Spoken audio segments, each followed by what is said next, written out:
Time to get all this going.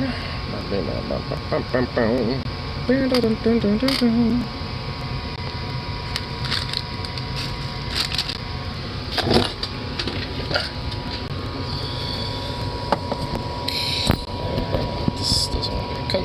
Go.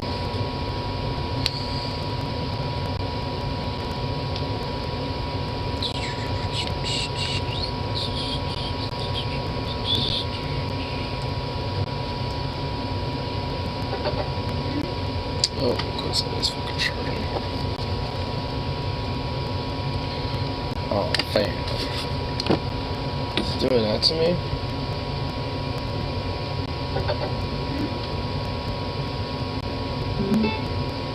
Okay, hold on.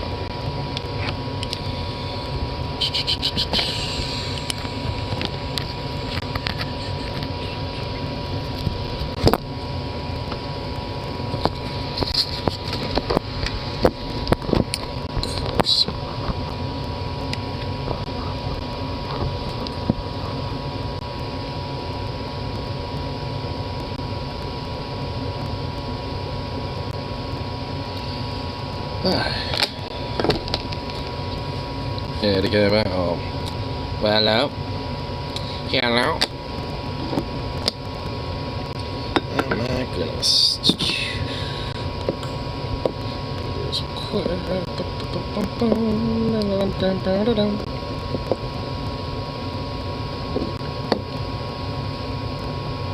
Oof, that felt good. Nice.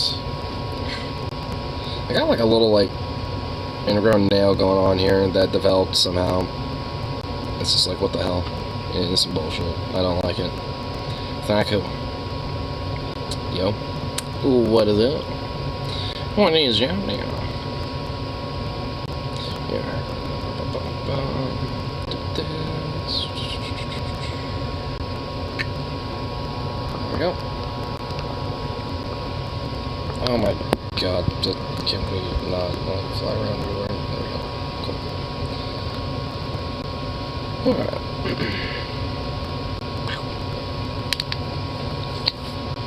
Let's get a bowl smoked. Get the tidings. Get to the cannabis cones.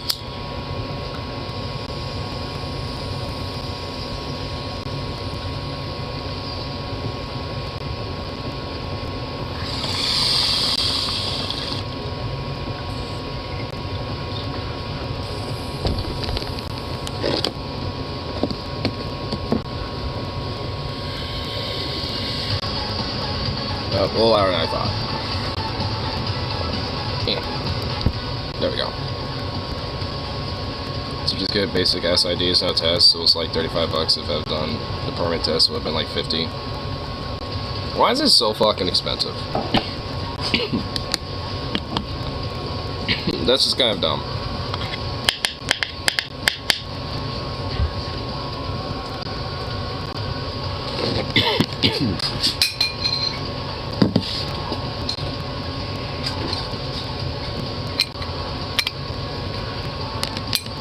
You wanted to be on watch the weather all day. That literally sounds like the most old man thing out of him yet. I want to sit and watch the Weather Channel all damn night. I don't want to do a damn thing but watch the weather. Like, oh my fucking god.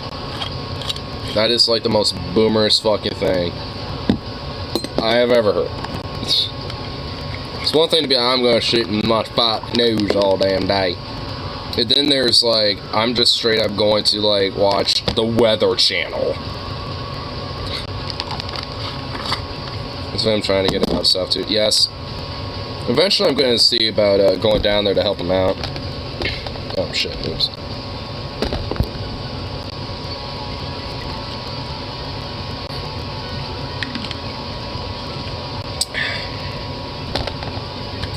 It sounds like it's in a 4-month something time frame. So probably around July, it sounds like. So during the summertime. I cleaned off the boxes, trashed off the porch myself, and moved it all in the fire pit. Oh, just like, you know, breaking down like cardboard and stuff like that, putting it in the pit. Yeah, before I went to work today, I was actually working on the yard a little bit because there was like a big pile up of like branches and shit. So I like broke down all the branches and stuff, put a little pile so I can move that pile to the back pile where that can go for our fire pit back there. And then there's just like a bunch of like muck and like mulchy like leaves and shit. So I put that in a gigantic pile. But luckily there was like some like twigs and shit that kind of worked as like straps almost to kind of like wrap it around. So I was able to just kind of like have like this tube of like mulchy leaf shit just like rolled around, you know, just like picking up more and more as it like gets bigger. And I was like, all right, this works. So I was able to find a way to kind of like, you know, make it work out. But I'm feeling like that's probably due to like the squirrels and raccoons and stuff like that, you know, as they store nuts and things. Well, the raccoons aren't really storing things, but I imagine, you know, they're, you know, picking random things here and there, you know, shoving their little holes and all that. It sounded bad.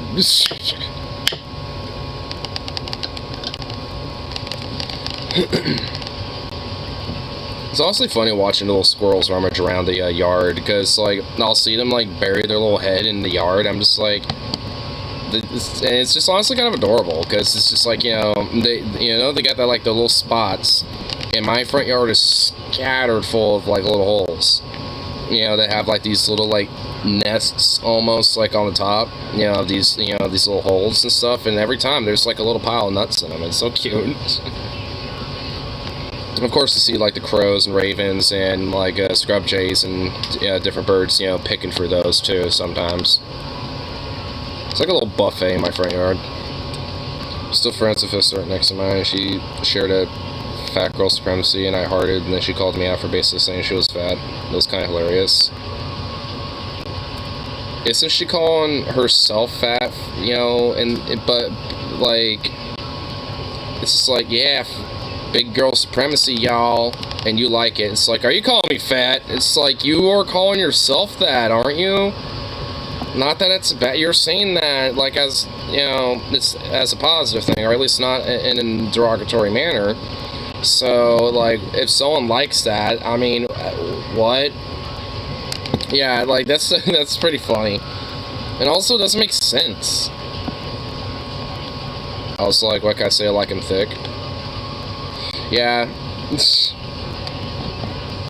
Oh man, I mean, it's like, it is funny, but I mean, I feel like she was probably saying that sarcastically. It's like, what are you calling her fat? It's like, I mean, it's, you know, it's like, you know, and you have to look back at like, are you seriously asking me that question? So I don't know, you know, I'd argue that it's just like, you know, maybe she was being sarcastic. Maybe, I have no idea. I don't know how serious, you know, she was with asking that question.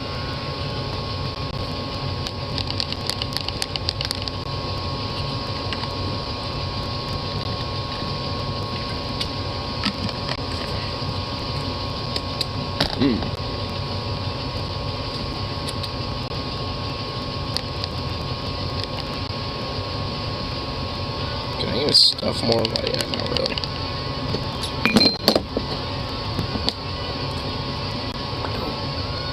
Oh, there it is. Little shiny little fluff ball. Yeah, you, I'm talking about you. Because you're just so cute and ridiculous. It's so tech illiterate, it's sad. I mean, dude, like, anyone who's basically old, like, over the age of, like, 50 is gonna very strongly be tech illiterate. Like, there's exceptions. Like, actually, my granddad, who's, like, you know, coming up into his 80s, like, he's actually, you know, kind of a tech wizard, a little bit. A little bit of a geek in that way. So, I mean, it's, like, not everybody, you know, who's old as fuck is tech illiterate, but, like, it's, like, 90% of those motherfuckers, okay? Like, there ain't no way in hell that you're gonna be, like, you know, seeing, like, somebody over the age of 50 be like, hey, can you tell me how to work? You know, it's like, yeah, let me, like, fix this computer for you. It's like, you're not gonna really get that, unless you got, like I said, you know, like, just an IT wizard. Beyond that, they're just gonna be like, how do you work the side pad screen?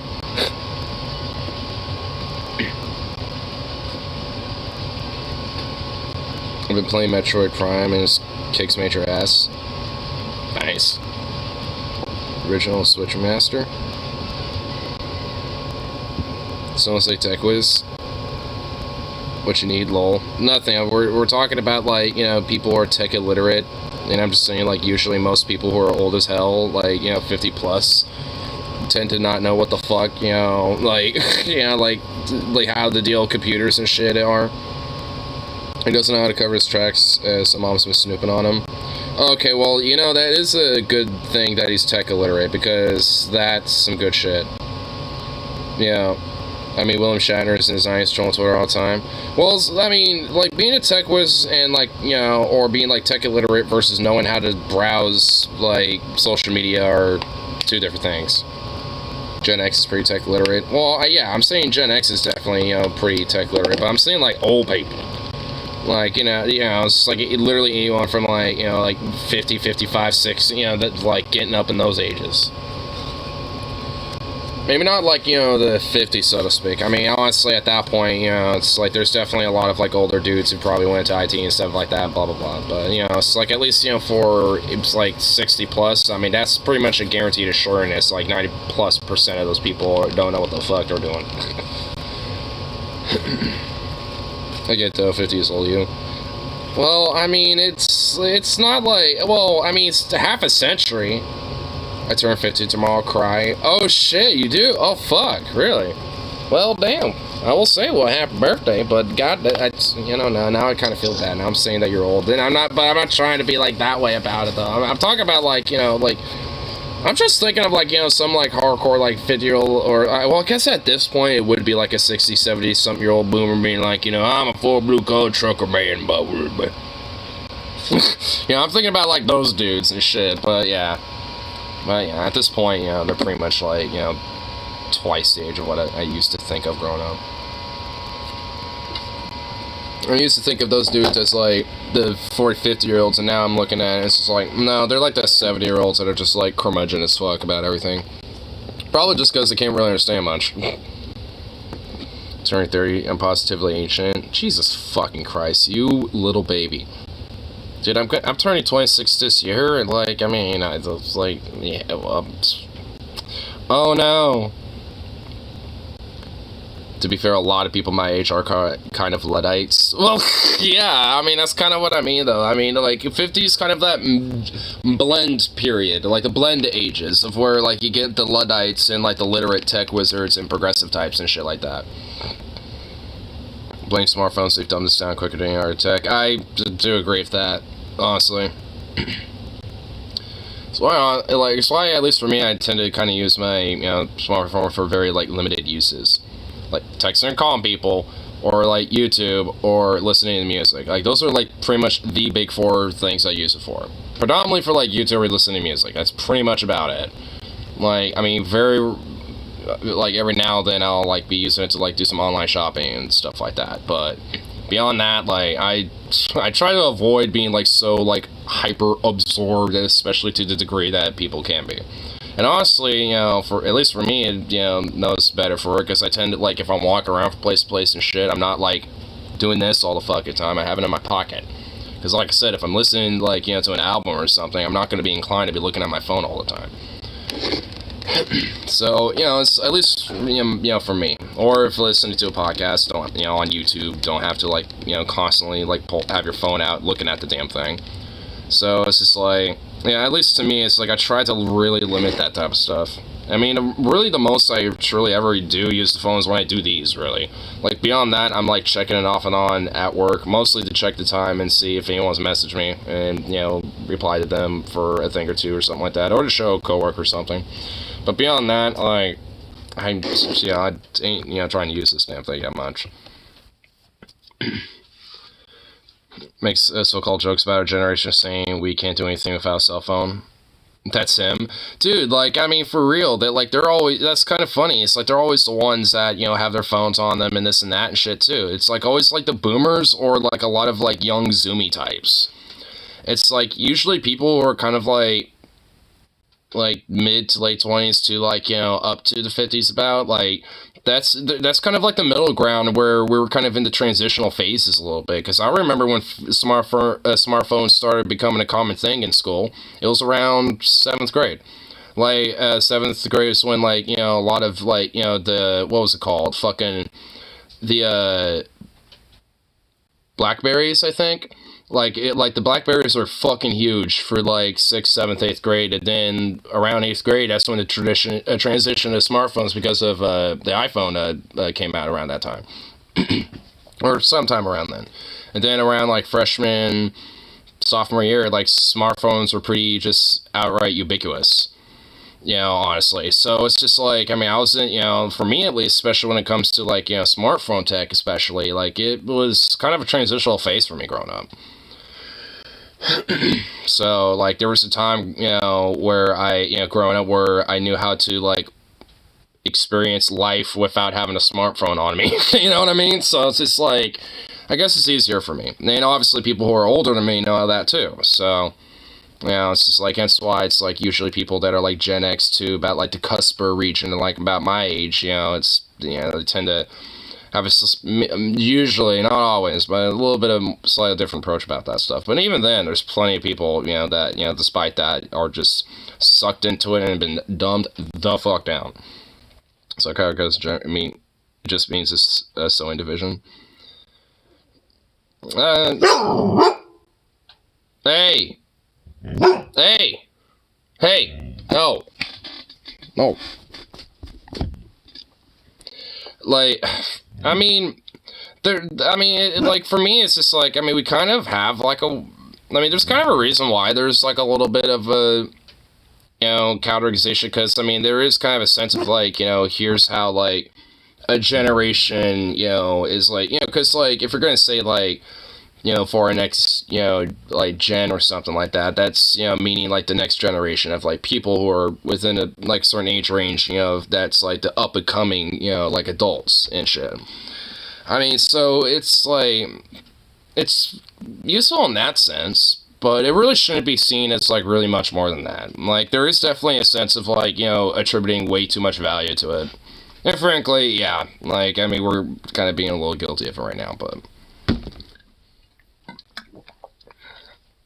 stereotype and excuse. Oh, yeah. Well, that's kind of what I was meaning. Just the first generation that grew up tech literate, boomers didn't have home computers when they grew up. Yeah, home computers weren't really that ubiquitous, and if there were, like, computers at that time, they usually were the size of your garage.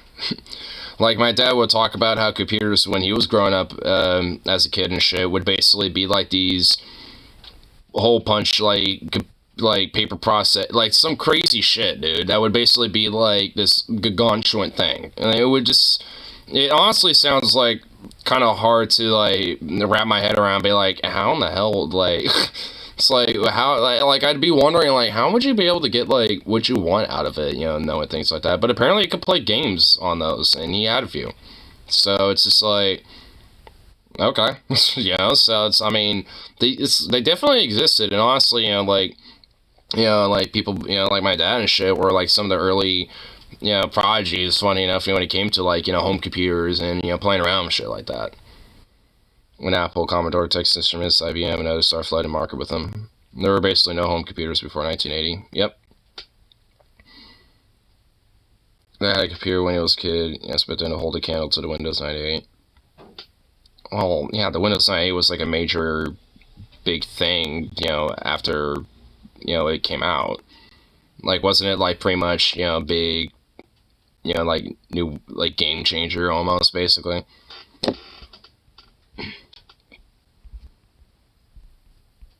Oh, yeah, keep playing that thing with you. There was Windows 95, Windows 3.11. Oh, yeah, yeah, there was the other ones, actually, right? Windows has been around since the late 80s. Well, I know they've been around for a while. I just know it was right around, like, you know, the late 80s, early 90s, about, like, is when a lot of these different, you know, major, like, pinnacle game-changing, like, computer advancements, you know, started happening and shit. Because, you know, once the home computer started becoming a little bit more commonplace during the 80s, that made for a lot more of a push to make them a lot more smaller, compatible, you know, easier to fit in a household and stuff like that. and obviously be better and faster, able to play games and all that shit. That was just like the era of just like all sorts of crazy new shit happening, and it's just and it just kind of kept going from there. I mean, honestly, I guess in a way, I mean, it never really stopped. Like, it just kind of kept going. I mean, it's just like, just the different eras, and I guess, like, I guess in this sense, the different generations of, like, the massive advancement of this type of technology, really kind of does show in a sense, because, like, it's first started, like, in one, like, element structure, and it adapted and advanced a lot of different things that, it was unable to work on at that point yet. And then as, you break more different boundaries over time, with different technological research development and stuff like that, just, adds like a new generation of new possibilities that adds, to this type of, tech when have a computer. So now we have it to the point where we can put them in our fucking pocket.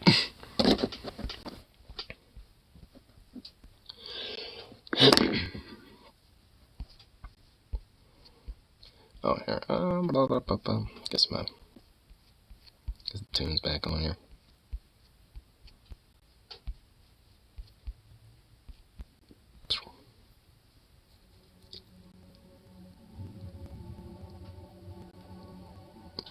Could remember having 98 for years to upgrade to Windows 2000. I kind of vaguely remember having the Windows 2000.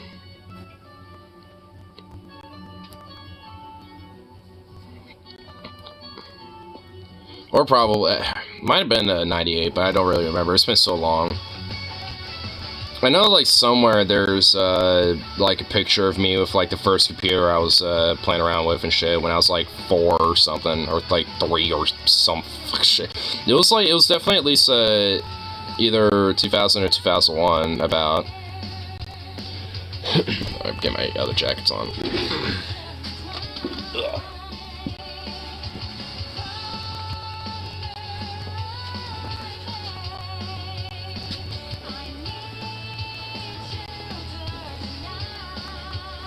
Hey, Zooks.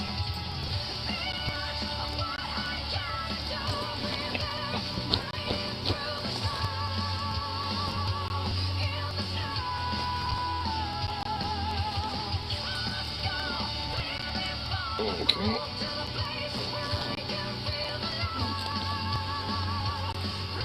Alright, there we go. Ugh.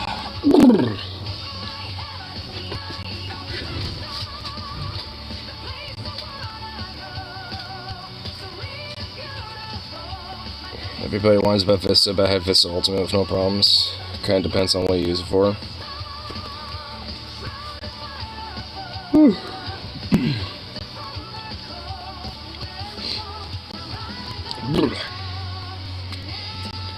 I used it to mostly make mods.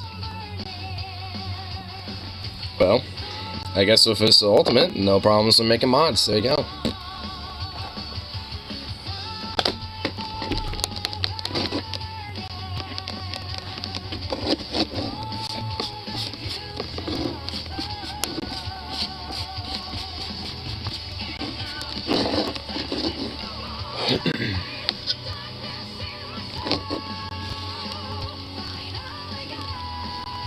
For destroy the Command & Conquer modding scene with their terrible origin software. Well, I mean, what do you expect from EA? Like EA is known for ruining things. Like, it's kind of sad but true fate with with like anything that has the corporate touch of electronic arts. It's like it gets subsumed and just destroyed. It just become like a money-making pit.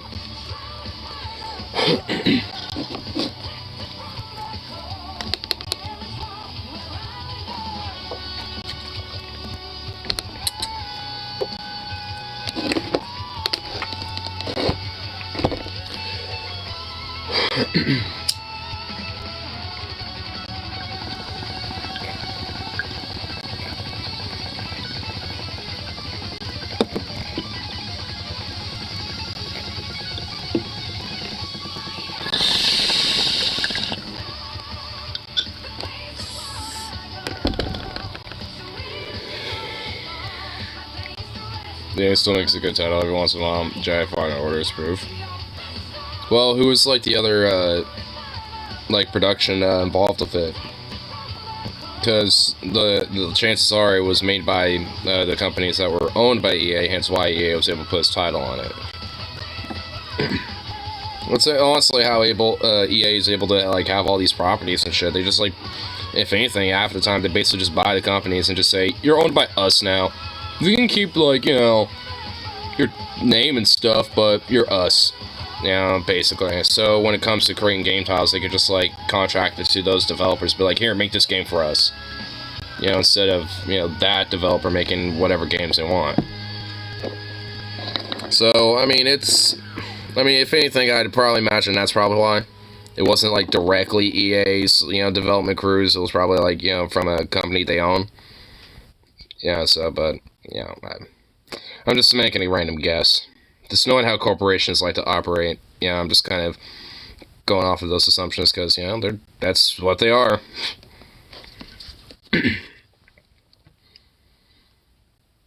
Westwood, Pandemic, THQ. Yeah, dude, I remember THQ too, dude. Like, that one had a lot of really good games. And Pandemic as well. I don't remember Westwood as much, but there was definitely, I mean, there's a lot of them out there that were really good that just EA just, like, just crushed like a bug. Sucks, it's bullshit.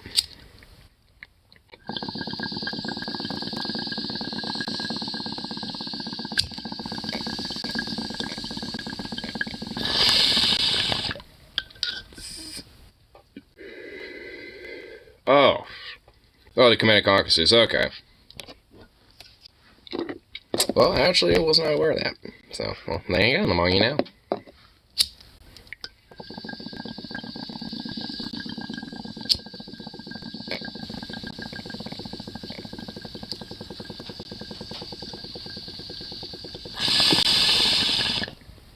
There we go, Jesus.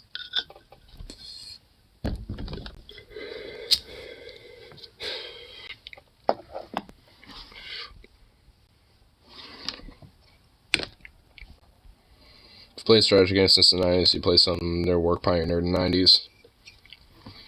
Well, yeah. I'm assuming they probably had a big influence on the whole, like, you know, RTS, like, strategy game element, for sure. I mean, considering Command & Conquer, how well, you know, like, appraised it is even to this day, to an extent. Especially, I think of, like, Red Alert series. Like, especially if, like, Red Alert 3 or 2. Because that's, like, you know, what a lot of people, you know, especially think fondly of.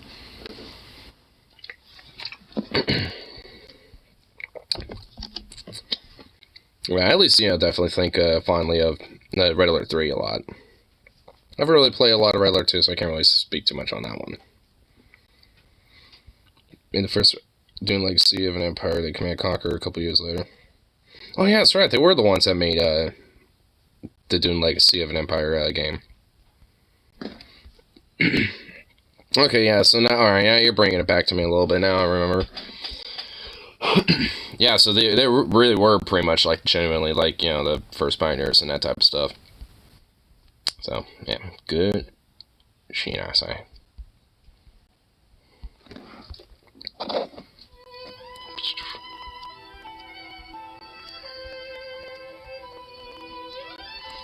Here, let's see what's kind of going for the tube here as well. Biggest competitor was Wizard of Warcraft. Yeah, because I know a lot of people either really loved, like, Warcraft or, like, you know, Command & Conquer. But usually, like, Warcraft, because that eventually became an MMO. Or MMO. MMO. Then Activision got him. Yep. And now Activision's, like, owned by what? Fucking Sony or something?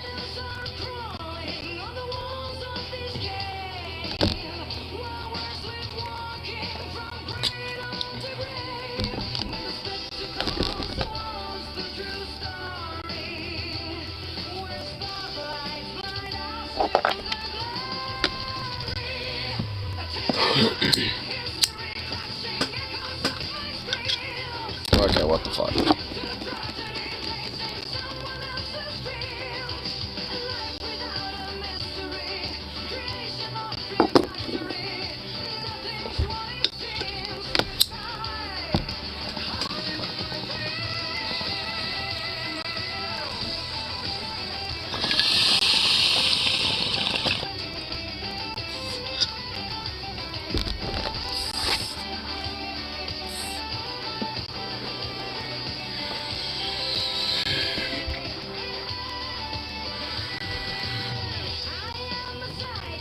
Kind of sad, isn't it? All the great developer studios of our children or childhood are either gone or sheltered from ourselves.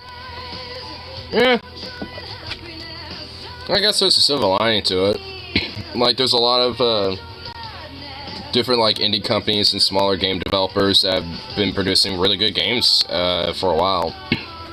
Like, there's like Telltale Games that did like the whole like Walking Dead series and shit, and then I forgot the name of it. Like the Lone Wolf, it was like the werewolf one, where it's basically based off of like the fairy tales, but like a very grim, dark version of it. I forgot the name of that one. I really like that one a lot. And then there's like Paradox Interactive. I mean, you know, they've got, you know, their issues, but nonetheless are like another smaller company. The one that made Road 96. Oh yeah, The Wolf Among Us. Yeah. Yeah, that was the game I was thinking about. Now, I genuinely, like, at first I was kind of like, eh. But when I actually decided to start playing it, I at least played the first episode because I think it was, like, free on Xbox. I was like, yeah, fuck it. And I honestly was genuinely, like, really into it. So, honestly, you know, for, like, a Telltale game, really good. Or for, like, you know, one of those games that has, like, you know, multi-story ending type of thing, it's actually really good. I definitely would recommend checking it out. And Telltale's done, like, other, like, games like that outside of The Wolf Among Us and The Walking Dead and shit. So, they're pretty good. And, there's like a bunch of different game developers out there, you know, that have done, like, you know, pretty good work and making really good games and shit. So, I mean, you know, and it's because I think, you know, a lot of people think, you know, well, there's not really good games out there, so fuck it, let's start making ones that we want.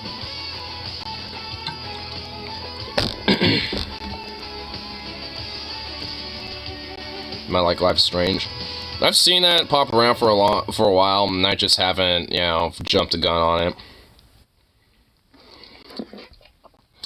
Slapstick, I'm shocked you listen to dude, I like this band. Dude, you've listened to this band. I've even karaoke'd this band. It's Battle Beast. See? It's just their song called No More Hollywood Endings. Dude, they have a lot of soft songs. The first game is about a teenager who could wind time like 5 minutes. Huh.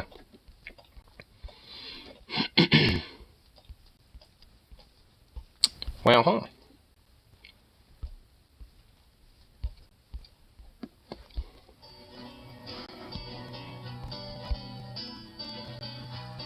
Is constantly trying to save her friend from gruesome deaths.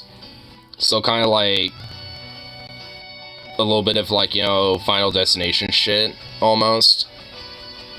Where it's like, you know, death is coming for you and it will happen eventually once it crosses your path, but you have a friend who kind of, you know, is aware of that and can kind of manipulate that a little bit and try to save your buddies. It kind of like thwarts that path, you know, in a sense. Seems kind of like an expansion on like the whole premise of like what Final Destination is a little bit. Like kind of taking, you know, that whole premise of Final Destination but just expanding it a little bit to where it can kind of be manipulated away. Sounds cool though. That a friend is marked for death and either she dies or your inn dies. And it won't ruin it further. Huh. So it's like also a mixture of the trolley problem, basically. It's like save your buddy or save like a town. I guess in that case, it's just like, I mean, is your friend worth it? Like what, you know, it's like 1,000, you know, plus people's lives or the life of one, you know, more important, I guess. You know, at least in my mind, logically, I would imagine like, you know, the 10,000 plus like people's like worth of a town, you know, dying is probably like worse than one person dying, you know what I mean? So it's just like, I feel like I have already made my choice even before playing the game. Here, I'll just play the game by like not helping my friend right off the bat. There we go, beat it. But I feel like obviously, since you're not wanting to run it further, I'm assuming there's other because I roleplayed that they were in love. Oh, well. Well, is there, I mean, I guess, is there this much, like, is her friend got, like, some sort of, like, you know, something that, like a secret, or, like, you know, some sort of thing that she needs to, like, you know, bring out to the world, like, you know, some sort of, like, secret document or some shit, you know what I mean? Like, if it's, like, some stuff, like, if it's some shit like that, then there might be some merit of, like, okay, this one person needs to survive, you know, but, you know, it's kind of, I mean, it was like with Road 96, where you help Zoe cross the border, or in that, you can either cross the border and she dies, or you save her and you die. And because before that event, I found out that, you know, her father was an oil baron, basically, and literally a minister head in government, and also has secret documents revealing the truth about the attack on 96, which is a major like a false flag narrative, basically. And I was just like, well, knowing this information, the value of her crossing the border is way more in comparison to some kid, you know, trying to cross the border. I mean, you know, intrinsically speaking, if you really think about, like, the legitimate consequence and impacts, and the impacts and consequences of the kid dying too, it had a widespread impact within the country as well. You know, so if anything, it, like, you know, just enabled more of, like, that kind of, like, revolutionary fervor within, like, the people in the nation, almost, basically. So, you know, it's just like, if anything, it was kind of like an, you know, worthy sacrifice type of thing, you know, when it came to the choice. At least in the game, you know, of Road 96 a little bit. And I was, like, looking at different YouTube videos, just kind of, you know, to see about, like, you know, what choices have what, and, you know, what outcomes are what, or, like, you know, look it up, like, how to get through a certain thing. You know, and I noticed a lot of people did not like Zoe. I'm just like, did they just, like, not like her because she was, like, some rebellious, like, annoying female character, you know, or something? Like, is that what because that's just what I feel like, yeah, they were assuming. Which, yeah, she gets you in trouble a lot. I've honestly have had more times where she's fucked me over more so than not. But it's just like, you know, at least for me, it's like, you know, frankly, I've been gotten in more trouble doing other shit, you know, outside of just her. So frankly, the game in itself just gets you in trouble if you just don't know what you're doing. Or, you know, it just purposely does that to you where you're just going to be kind of fucked. And she put me in those situations way more than not, but nonetheless, you know, considering that, you know, she was being tracked as well, considering her background, it makes sense, though. Some are incredibly sad, some eye-watery good. Yeah, when I finished my first playthrough, I honestly was just like, fuck yeah, you know, I didn't get the exact ending I was hoping for, but I did get, like, the fuck yeah, you know, ultimate ending that I wanted. Which is, you know, the tyrannical leader basically literally got revolutioned out of office, and then, like, the actual fair elections, you know, took place afterwards, where Flores won by, like, an absolute landslide and shit, because basically the whole whistleblowing documents came out. You know, the Minister of Oil's daughter died, so he basically had a change of opinions and shit, essentially, you kind of apply. You know, and then, or at least it's heavily implied, because, you know, when, you know, like the dictator and, like, all of his buddies, including Zoe's father, is, like, there watching, he goes, what the fuck? And then, you know, depending on the outcome, she either lives or dies, and the ones where she dies is, I would assume, heavily implied that he's like, oh fuck, you know, it has a change of tune. Which kind of helps, you know, with, you know, bringing down, you know, the dictator. At least in my ending, he was thrown in prison and tried for his, like, humanitarian crimes and shit like that. Basically, at least when it comes to the more political ending, you know, the best ending, but for character development, you know, a little bit of a mixed bag. A lot of them I, you know, was pretty satisfied with, but the Fanny John, like, romance arc thing, especially with one being a cop and the other one being basically a rebel, that one was a little sad, because I was kind of hoping that they would make love and, you know, be fine and run away with each other, but nope, a pig's a pig, ACAB all the way, because, you know, she decided to literally shoot him in front of a kid. And then the kid ran in to join the fight with the rest of the revolutionaries. And then, you know, it's like, well, good job, you dumb bitch. You could have had, like, you literally could have had, like, an adoptive family right then and there. But no, I'm a police officer. I'm just gonna... It's just like, well, ACAB, cunt.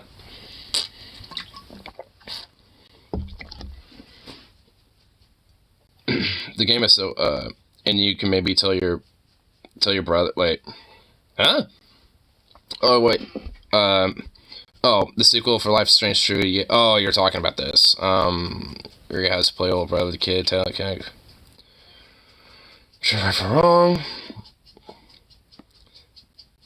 And you can maybe tell. Oh, okay. I see what you're talking about now. Okay. Well, see, I don't know what the game. I'll have to check it out at some point. I just never like pulled the trigger on getting it. Though I will admit, I'm actually pretty glad that I started playing Roll 96 though, because frankly, like a lot of the character development in that game is honestly like pretty good. Especially for like Jared, dude, like, or Gerard or whatever his name is. Like that dude is like, at first I thought he was just straight up a serial killer psychopath, and eventually, well, he kind of is, but I mean, it kind of ended up being a little bit more from that, like he ended up like, having more of a reason as to why he was the way he was, and if anything, it's legitimately like a very big tragedy, and it's just like, damn, son. Did somebody ever get to what's coming for her? No. When she was breaking down crying about, like, her trauma of, of Jared's kid dying and stuff like that when the attack happened on 86 and shit, Jared happened to be there, and he was about to shoot, but then he was overhearing Sonya being like, if I died that day, said that little girl, man, that just would have been better, and blah, blah, blah, like, and he just kind of realized, oh, she's not the problem. She wasn't really, she's not somebody I need to go after. And then Stan and Mitch decided to be fucking dumbasses and try to stop him. And at that point, I'm like, okay, now he's going to kill her. And then, no, he just got up and left and just got in his happy taxi. Thank you for riding, happy taxi. Sometimes I have anger management issues. It's just like, he goes in there, and then he just, like, fucking, just drives off, and I'm just like, whew, okay. Oh my god, dude, like, dude, well, yeah, of course, like, every, like, hey! Like, every, kid that you, or, like, every episode that you're in, I mean, it's, it's like randomly procedural, like generated, where it's like you're gonna, depending on like how far you get, you're going to at least meet every single character, or I guess for the duo, the characters at least at once on the trip. And that pretty much has happened, for my game throughs so far. Basically, it's just like every time I would play one of the kids, trying to cross the board, I'm always meeting at least one of them, once. I don't think, there's twice over once. I think it's just like you meet each of them at least once. I mean, there might be one or two times where one or two of them are skipped, but beyond that, it's pretty much like all of them. Sound like a badass Bob Ross. I'm going to share a happy little secret now. I'm here to chew gum and kick ass, and I'm all out of gum. Well, honestly, I mean, not with this guy. You want to know who I'm talking about? Because this dude is a fucking... This guy, like, hold on. Let me, like, show you the interaction that is the most scariest, dude. Like, this shit is tense.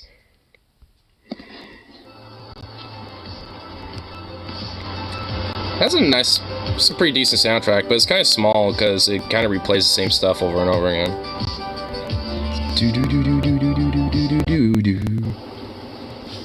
Oh, there he is. Hold on, we gotta get to the very beginning here.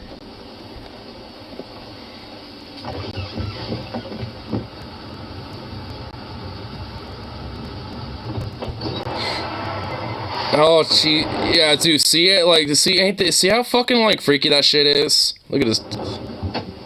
Oh my god.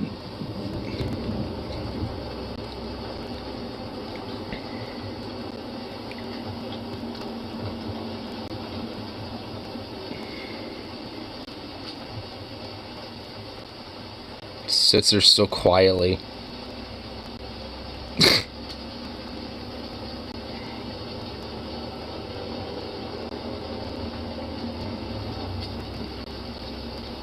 Cigarettes are wet.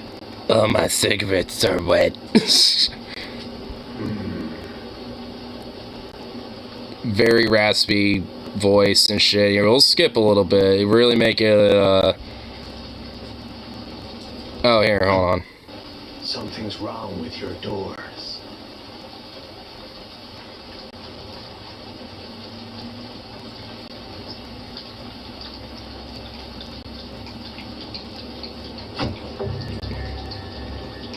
This is where it starts fucking with you. Dude, this scene was so ominous. So I honestly thought the doors were fuckety, but every time that happened, I would look at him and he would be actually locking the doors. He's doing it purposely to fuck with you.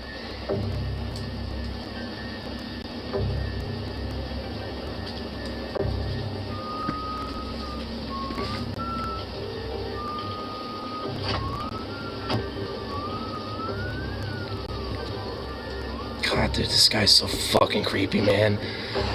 Man, I remember this scene so much, like, because it was, like, after I ended one of these, and I was like, alright, I'll play this, and this happened to be the first fucking thing, and I'm like, you know what, I'm going to bed after I, finish this, because I happened to cross the border after this, event, and I was like, thank fuck, and I honestly was so scared, dude, because it just gets bad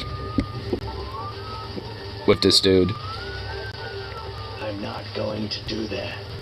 Do you know what? Sounds like a ghoul, too, from Fallout.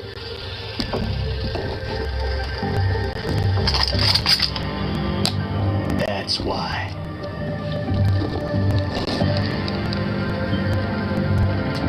You picked the wrong guy to pick up. You know that. Now drive. God, that's fucking... Mind you, you're playing a teenager, too. You're like 14, 15, 16 or something. Game-wise. So he's doing this to a kid. Cheer me up. And now he's making you have a conversation. I just want to have a little chat. So go on. Chat. He's got that smirk on his face now. It's fucking dude. Yeah. Hope they don't get to certain brigades before I do. Nothing. You're already starting to bore me. Guess it's my turn to ask the questions. I'll tell you something else. I've been thinking about killing you. So better give me the right answers. Tell me, do you listen to the news often? You shouldn't. The news is nothing but lies. Misinformation. Tell me. I gave that answer. I said sometimes, and I think that's the best answer because he doesn't freak out on you. If you say no or yes, he flips out. And that cold anger goes up really much, like significantly.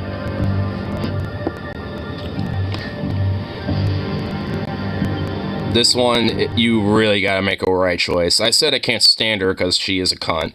But, like, if you say who is she, he will not flip out as much. And if you say she's a nice person, he will flip his shit and likely almost kill you. That's how I feel. You're not just saying that, are you?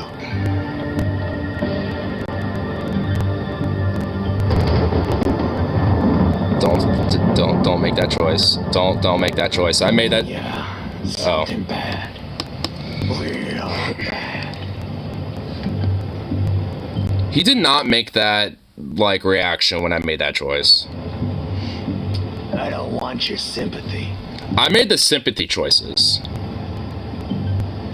Don't do that. No. All I want is revenge.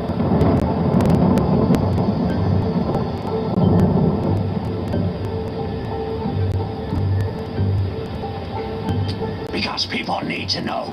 They need to know the truth. Because of Sonia, my sweet daughter is dead. She'll pay for that. She'll pay dearly.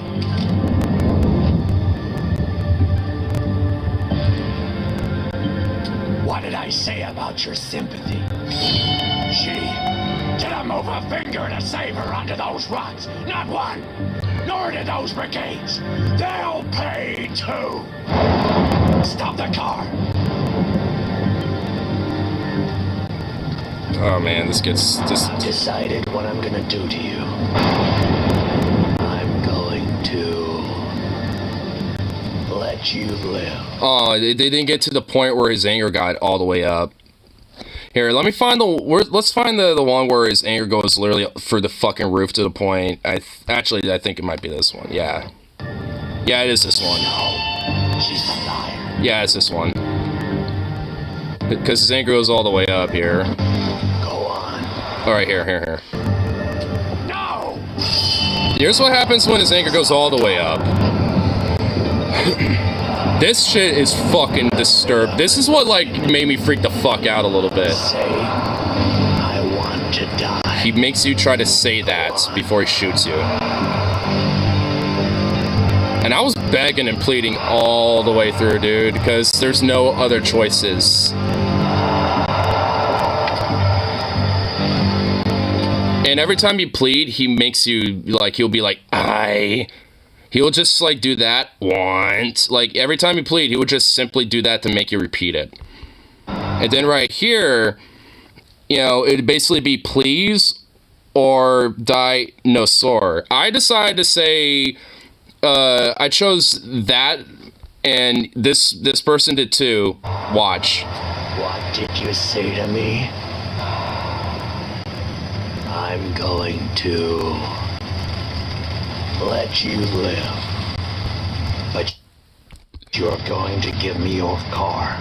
Like, that shit's so fucking freaky, dude. When I made that choice and he said that, I just was like, I actually started kind of physically shaking. I'm like, what the fuck is this, man? I'm just like, who the fuck is this psychopath? Because, like, holy shit, man. This dude, like, plays, like, some crazy fucking mind tricks on people like that, like, in this game. It's crazy. And the only reason why he kind of let you go because of that is because supposedly his daughter was, like, super into dinosaurs and stuff like that. At least from what he says, you know, for his character and shit. So basically, you know, there's, like, a major, like, connection towards stuff like that. Like, you'll have, like, if you're in the back of his taxi, if you take a taxi in that game, you'll see a bunch of, like, dino mags in the back, and amongst, you know, like, other things, you know, that you'll notice if you have interactions with him. Including that little thing. Because to the kid, you know, it's probably just, like, some little smart-ass thing to say before they die, but then they're like, yeah, wait, oh, that was, like, the safe word. In the back of a truck. Nope. Honestly, I was a little too, like, I kind of bitched out every time I've thought about doing that. I saw the option, I'm just like, man, I don't, like, because I already knew what would happen. I'd get caught, and I'd get fucked, it would be bad. So I was like, you know what, you know, I'm just gonna find other alternatives. My first kid did that and made it. Well, how much money did you have? Because every time I would try to do that type of shit, I didn't really have that much money left. In fact, usually I would leave money over for, you know, people the next time by the time I went to that cave. You have to have extra food and good stamina. Oh, I know, like, if you hire a coyote in that game, you know, to cross the border once you reach that point, you better have $100, because you can use them to get to the wall, but then they'll make you, fork over a bunch, like, another $50 to be like, hey, I want this if we're gonna finish this journey, and that never is implied up until, like, that point, so it's just like, it's like, this was never arranged. And they're telling you like it was, and it's like, I never got this, like, you know, memo here. Extra food, the bride will die, and stand him up for hiding your breath. Yeah.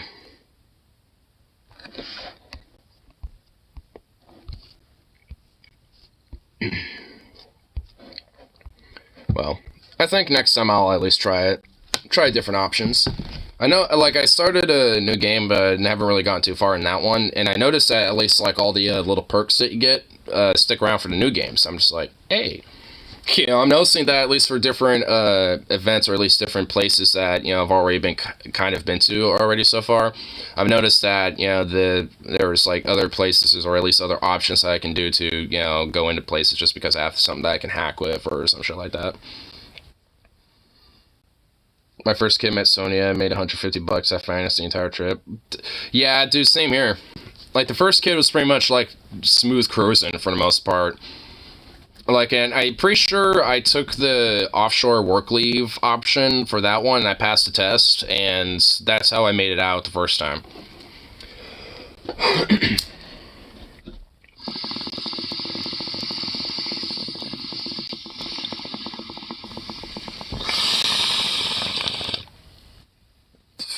which I didn't think I was going to.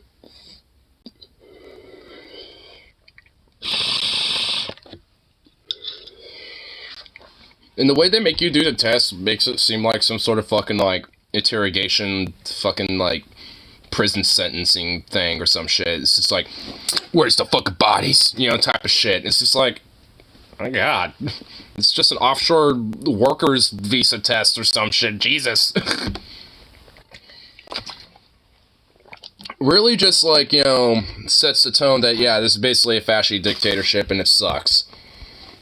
And this is what, and also just like the whole thing about the pits, the secret ending where you rat out the brigades and they don't arrest you, instead of sending you to your parents, but still sending the game. Huh.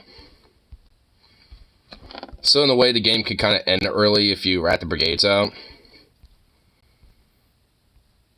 I want to see if, honestly, if there's a way to maybe not instill, like, the revolutionary fervor, but kind of have, like, the electoralist, you know, reform change and shit. I wonder if that's possible, because at least I've noticed, like, you know, for, like, every episode you start, there's, like, those little, like, president polls and shit that they do. You know, that for, like, that Sonya show thing, you know, for every episode beginning. And I noticed that, like, those do change and fluctuate, depending on, like, you know, what your, you know, what impacts and, like, actions you take and shit. So, I'm kind of wondering if I, like, you know, basically have the kids, you know, at least whenever prompted, you know, basically have, like, the more, like, pro, like, Flores, you know, statements and shit, if that really makes an impact. Because at least the first gameplay I did, her percentage points never changed, but, like, the abstaining always kept growing. But also, like, the dictator's fucking, you know, like, his polls never changed either. So, it's just, like, I always thought that was a little funny. It's like the people abstaining kept growing, but, like, nothing else budged. I was just like, what the fuck? I think the more you desecrate the time rank posters, the more the time rank vote goes down. Well, I've done that, like, every way till Sunday, but, like, it's like, the first gameplay I did, I, like, anything that was, like, remotely rebellious or anti, like, the system, basically, I was defiling and shit. Outside, like, the Flores posters, so, like, I left those alone, but pretty much everything else I was defiling and shit. But, you know, all in all, nothing really, like, it didn't really seem like that made as much of an impact. At least not that I was aware of. I noticed there was, like, some slight changes, but it was just mainly for, like, the abstaining vote. Like, I think Tyrax, like, from the beginning to the very end, like, his percentages were, like, at first, like, 78, and then it went down to, like, 73 at the very end of the game. So, not really much at all. And, like, Flores basically went up by 1. While the abstain went from, like, 3 to, like, 25 or some shit. And I was just like, you know, and it's, you know, so for me, I was just like, that's where I was a little confused with. I'm like, well, how did that bump so much, but the others didn't fluctuate? I also wouldn't be surprised if the polls were fixed. Oh, you know what? That would explain it. Because the Sonya show is essentially like a pro-presidential, like, dictatorial, like, fucking state-sanctioned show. State-ran media, basically. So, actually, you know, and essentially, yeah. Honestly, it's because, likely, like, it's kind of implying that the idea that they're rigged and fixed. But the notion that there is at least somewhat of a slight fluctuation means that they can't, you know, totally hide the fact that they have changed. You know, when it comes to public perception, but they are still rigging it, yeah. Because, I mean, like, even with, like, because a lot of, like, the games, at least when it comes to, like, the electoral, like, angles and commentary, is kind of reminiscent to, like, at least when it comes to, like, the, you know, presidential side of things with the leader, like, Tyrak, I think his name is. Like, he's honestly kind of, like, reminiscent of, like, a lot of different, just broadly authoritarian leaders, but kind of has, like, this very Trumpian, like, the way of just, like, you know, wanting to make sure, like, things are, you know, flavorful into his side and shit like that. And also saying how things could be rigged and all this other shit.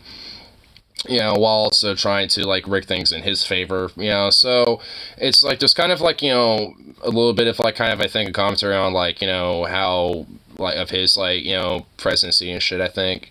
I mean, maybe I'm thinking a little too deep to it, but, I mean, I know broadly it's definitely, you know, talking heavily about, like, you know, just different authoritarian leaders and shit, especially when it comes to, like, an exodus of people trying to flee that, you know, type of, you know, system and shit.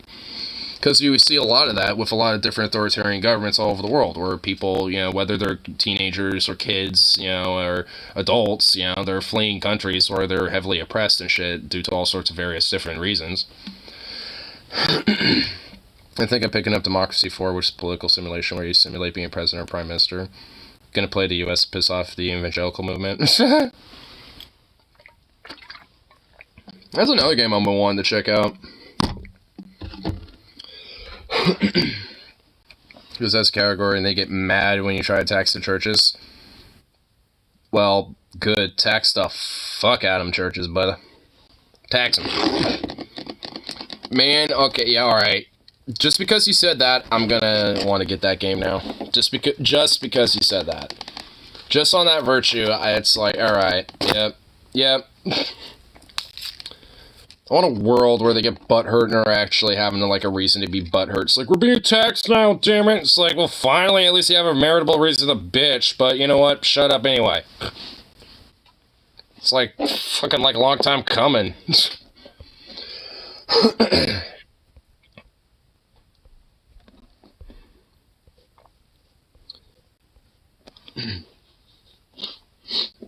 Fucking runny ass nose.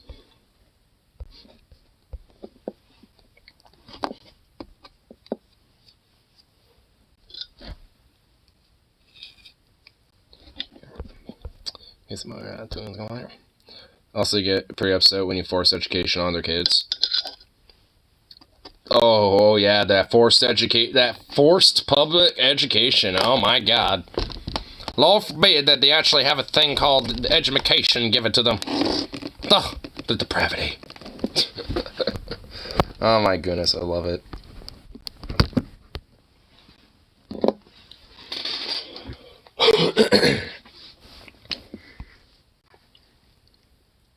Oh.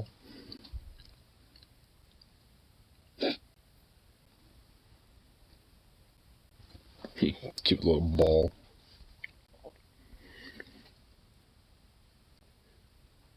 This knocked down and a cute little ball also sleeps. So adorable.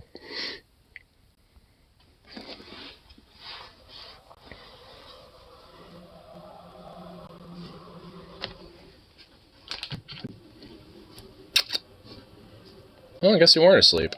Oh, boo-boo. Check boo-boo. Check Steam. Jesus fucking Christ. Let me get something for myself for once. Jesus God. I have money, okay?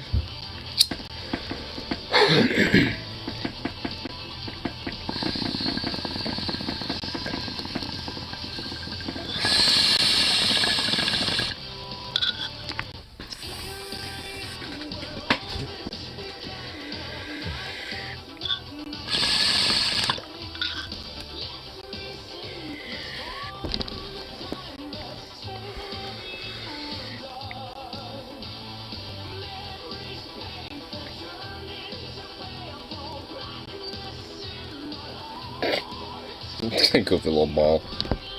He woke up just to do this, just to flip around. Oh.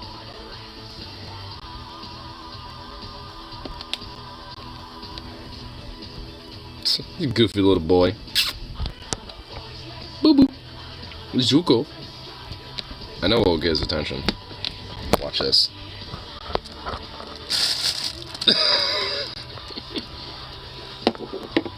All I did was just touch the bag that has all this ham.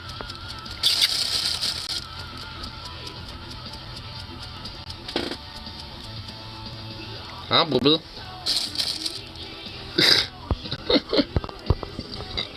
Goofy dog. That head just popped up so hard as soon as I started touching this. Goofy little thing.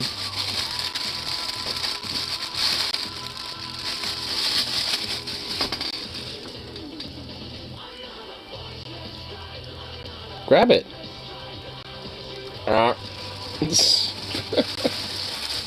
Goofy dog.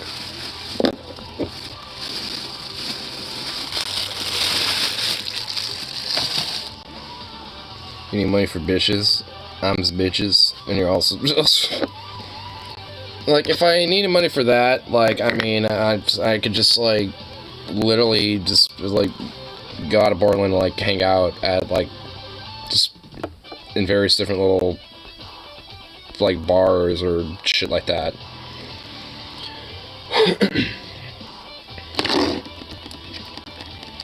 I mean, it's just like, and also, I wouldn't be, like, you know, afraid of being just like, bitches. But let's just for that Megamind meme, just being like, no, bitches.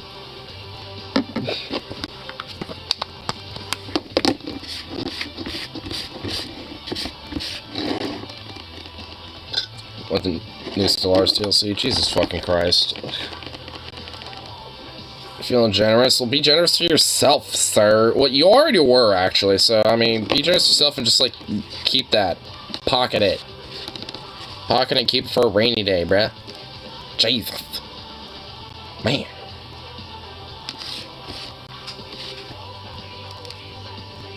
It's like there don't need to be no hole that, you know, just burns it all away.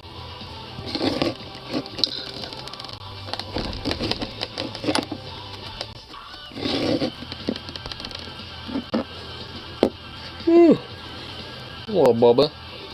What little booba?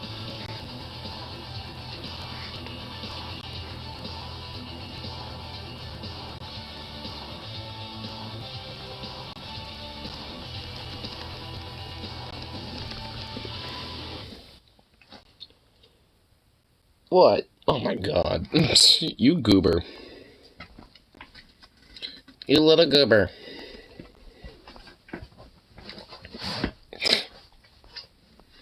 Why'd you have to, like, walk off to go eat that hunk of ham, and then you came back?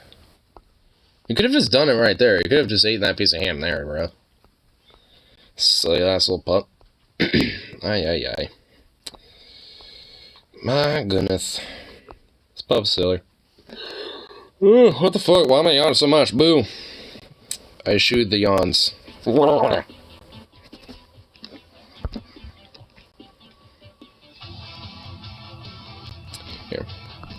Let's go see what's going on Reddit. Let's check that out. Any random little things on the Reddit. Help freak out shit. Let's see what absurd things have been happening. They're adding cloak. If I'm reading notes correctly, better cloak detect bigger your shit. You can cloak is in your cloak fleece in your neighbor territory undetected. Nice.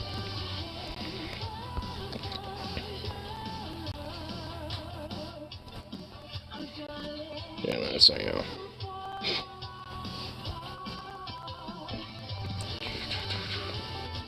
I don't even know how the title is. Terrible Facebook. Oh, wait, what's this? What the fuck? What the fuck? What is this? Oh my god.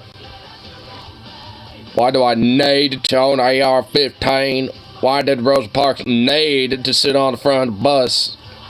This is a requirement the show need to exercise the right. Oh my fucking Christ. My guy. My brothers in Christ. Oh my god. Oh my god. That is just so fucking cringe. Oh. Like, I don't even know how to even start with that, to be fucking frank. Like, where do I even begin?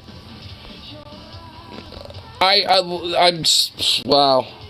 I'm truly just, like, impressed by the just sheer, utter, maximum stupidity of just all of that. Just wow. Wow. Yeah.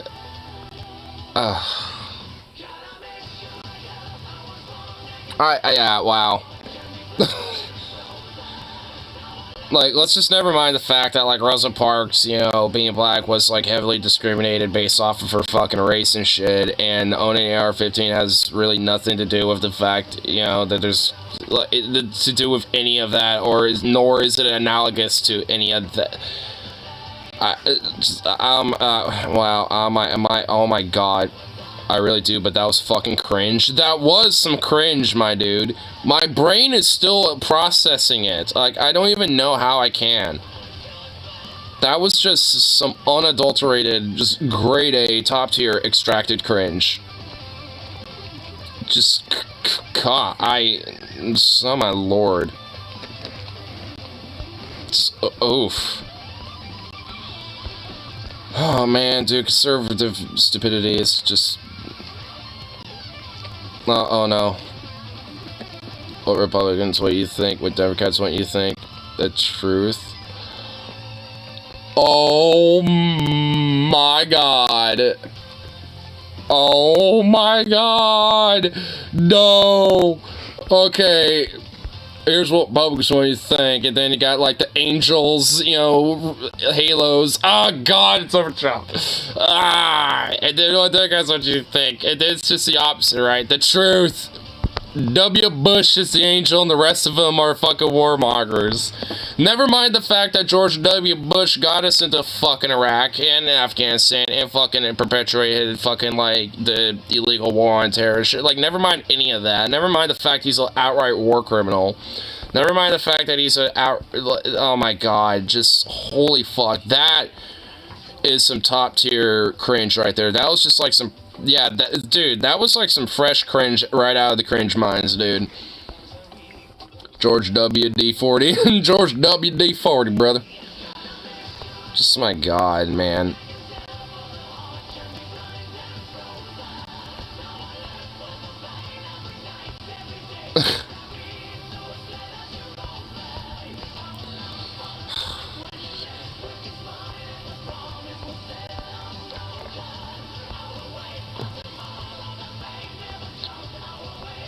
Safety standards in the 60s. What in the actual goat fuck, my brother? Well, you got a nice little small town and everything, but what the fuck is this? There's no safety latches. Like, they literally could just, like, fall off of this. Like... And they're just, like, vibing. These old ladies just be vibing, dude. What the fuck? Hell no. I don't mind a ski lift, but where's the latch? Where's, like, you know, it, like, being in an ability to just, like, you know, to just, like, not die.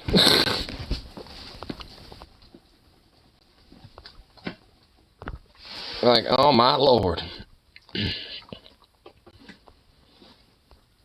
Dude, my anxiety would take over at that height. Well, with a lack of safety on that, there's usually no belt or handle. I don't like that. I remember one when I went on those. I never remember one when I went on. Well, like at the when I go like snowboarding and shit, I've always seen like a little like you get on them and then you lower it down. You know, it's one of those things. Like, you know, like I've always seen ski lifts and shit, or like those type of lifts where you get on them.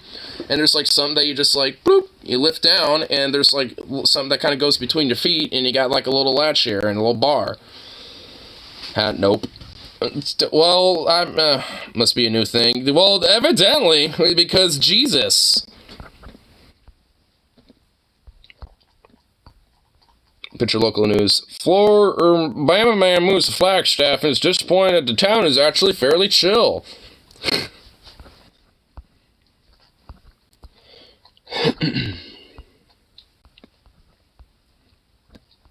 The Flagstaff probably would be hella chill though, not even gonna lie.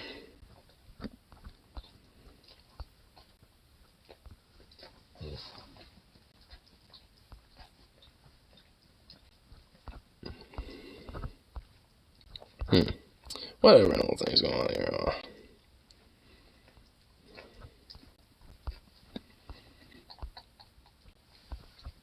Kids these days and their safety mechanisms. Kids these days are being safe. What happened to, you know, actually, yeah, what happened to these sensitive goddamn pussies?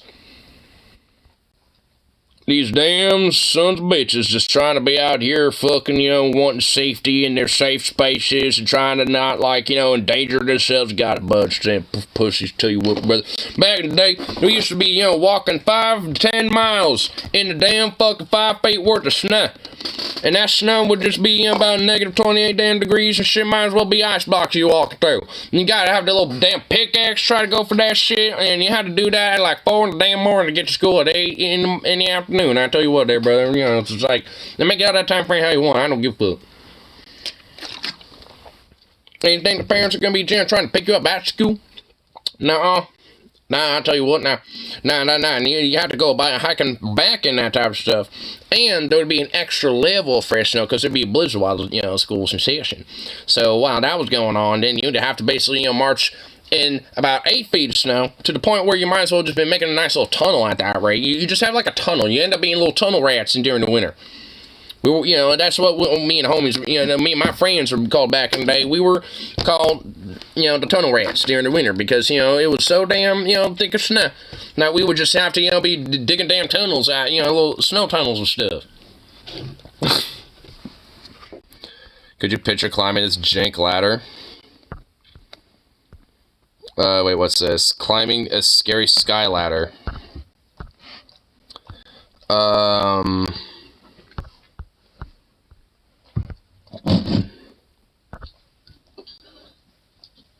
Oh my god.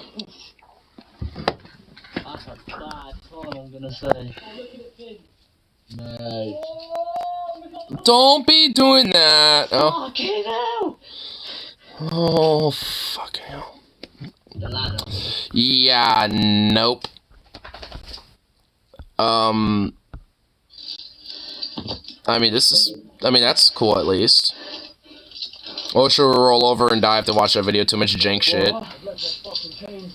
You what? I mean, this is about as best you can do. Like, this actually, you know, like, at least with this, when it comes to rock climbing, this is actually, you know, you would think it's not secure, but this is actually fairly secure. This is actually, like, if you fell, like, if you slipped and, you know, started dangling, you would be on this, you know, gigantic, you know, metal beam thing. So, and that can hold your weight.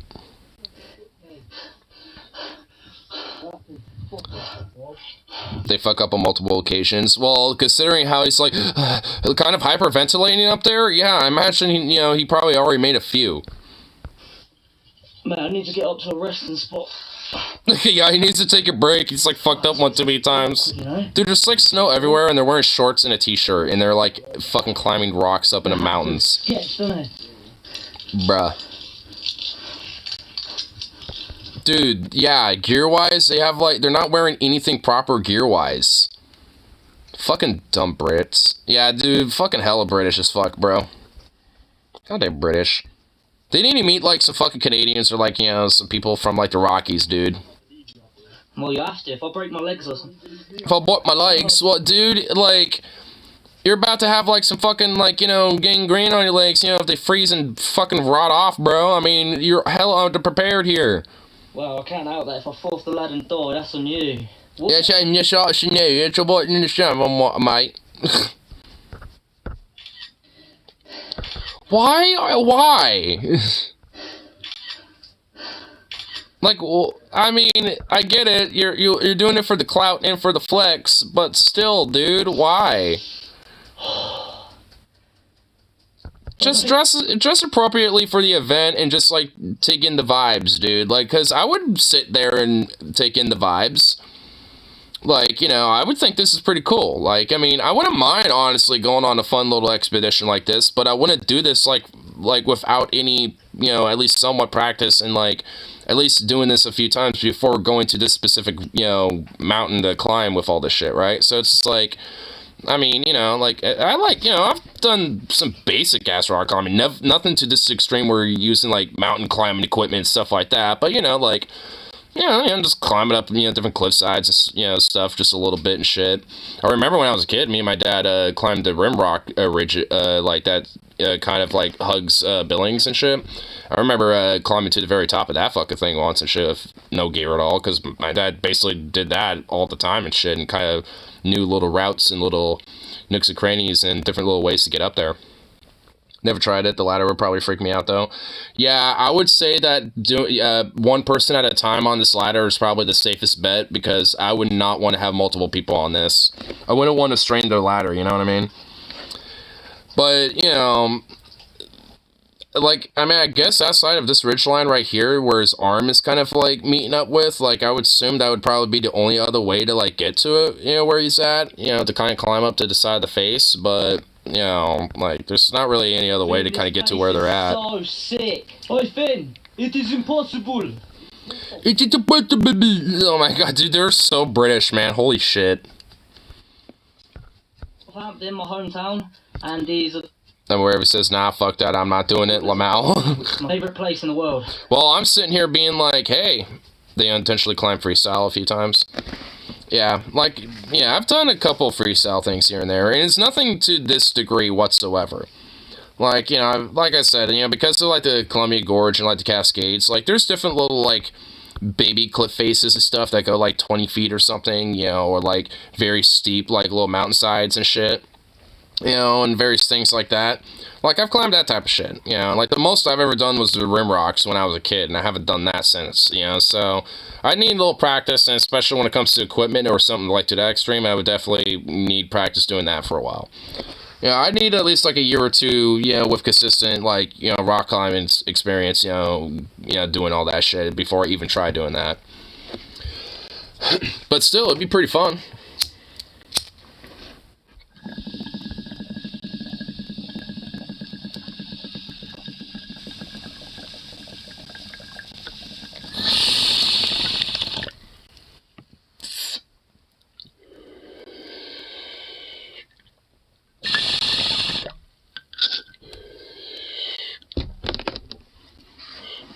I'm the bravest. Limit fuck what? First time I managed to make it that far, I'll probably do the latter because physically easy compared to your stuff.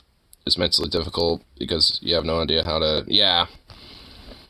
Especially if it's a new thing you've climbed and you don't no idea how stable that jankiness is after who knows how many snowstorms. Yeah. That's true.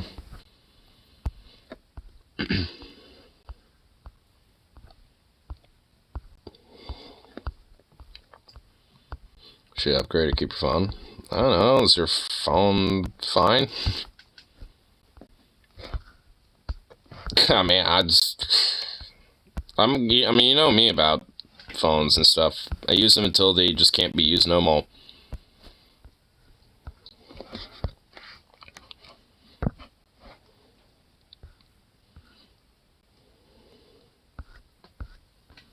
Here. Let's go for some, a small bronze purse was found with 6 gold coins still inside in the Celtic Podum, or a Celtic settlement in Manching, Germany. It was originally sealed with organic material, presumably a leather strap. Oh! Look at that, little coin purse. Well, that's actually pretty cool. Hell yeah. It's a little old-ass little coin purse. Circa 200 BC. So that's like a 200 BC era fucking... Like, probably during, like, the Roman times and shit.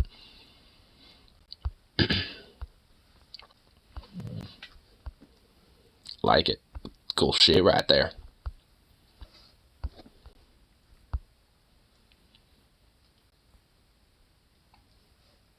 What the fuck is this? Oh my god. Perf sniffs and licks a woman's car during her lunch break. She's forced to drive away while he clings onto the hood of her car. Oh my god. I feel like this dude has a really obsessive car fetish. Because, what the fuck? It's... Oh my god! Oh, whoa! Oh, Jesus! The way he just looked up! Oh, fuck! The way he just looked up like that! Oh my god! Oh my fucking god! I just had the immediate instinct to just grab a fucking gun. Oh my god! I'm not even kidding. I'm just like, oh shit! You know, it's like, fuck! The way he just looked up like that, fucking Christ! Oh my god, that just gave me the immediate heebie-jeebies. Ah, he's doing it! Wow, my god! What is this freak? What? He keeps looking up like that! Fuck! Holy shit! Okay, like, is this dude trying to, like, be a creep to, like, obviously to her, but, like, does he just, like, have a very freaky-ass car fetish where he just don't give a fuck, and it's, like, one of those, like, people where it's, like, an exhibitionist about it or something? Start driving away! Do it! Oh, he's doing. Oh my gosh, he's doing it. He's still there. He's clinging on, dude. He's getting ready. Oh my god, he's actually like getting ready to hold on for dear life while he's doing this. Dude, that's the same energy as Jared from Row 96. A little bit. Ah! Fuck! Oh, Jesus! I'm keeping that title there. Holy God. Man, if I put that away, he just stares into my soul. That's so fucking freaky, man. He's like, wait, 1 minute. I still need to make out with your car. She's trying to use soap. The soap hits the windshield, not the hood. That's so futile.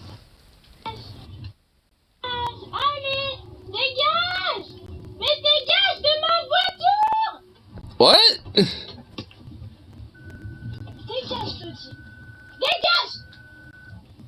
Is this not... what? Oh my god! What the fuck is with this dude? Oh my god, he's still... Jesus, he is so committed that this is so disturbing. Dude, I would just, like, speed up as fast as I can, you know, up until the stoplight, and just, like, fucking just slam the brakes, and just have him, like, fly off. Like, if his fingers, you know, get stuck and rip off of his hands, that's on his ass. Now he's yelling at her? It's like in Europe or something. What the fuck? Was that in France or something? The way he looks up at her just doesn't give two fucks about what he's doing is wild and fucking creepy. I know, man. Ah! Dude, bruh. Bruh. The fuck? Of course, oh my god, of course I stopped for a second. Someone's about like, I'm not for about being judges, but... Oh my lord. Like you're gonna do some Reddit tough guy. She squirted him with the wiper fluid and I just turned him on him more. Strange videos I've seen that part where it's just tilting it towards the top of the lid. Dude, honestly, like, this is really probably one of the most weirdest fucking videos so far, honestly. Especially not just on Public Free, but I think it just in general. I've seen some weird-ass videos and shit, but this one really takes the cake, man. Like,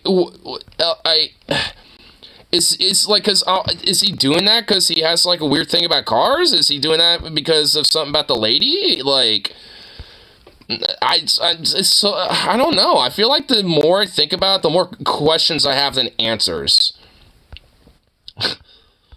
Because, like, what the just... Aye. Well, what's this? Of course, yeah, here. Our daily, you know, on the side of the workers segment here on, fucking Public Freakout. Customer attacks fast food worker for getting mushrooms on her Philly cheesesteak. Rip City, you're a fan of Philly cheese, right? You're a fan of the Philly steaks, right? Like these things? Tell me, like, do they sometimes have mushrooms on them? Or are they some things that sometimes may have mushrooms if it's, you know, said on the menu? And also, like, you know, and also if it is something that might be on, you know, like, your dish, you know, a lamppost grease is a Pugo fish. It depends on the shop. Some shrooms, sometimes no shrooms. Okay, so it kind of depends on the shop. And this looks like it doesn't... I don't know if this is a fast food place. Well, I mean, it says it is.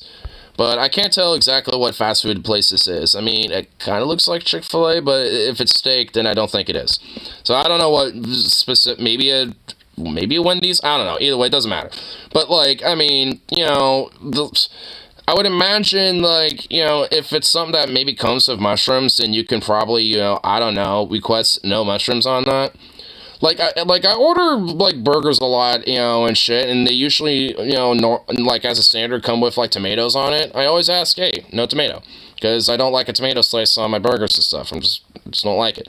Yeah, so, you know, just because that's usually a standard, you know, a lot of times. Not everywhere, but, you know, usually it is.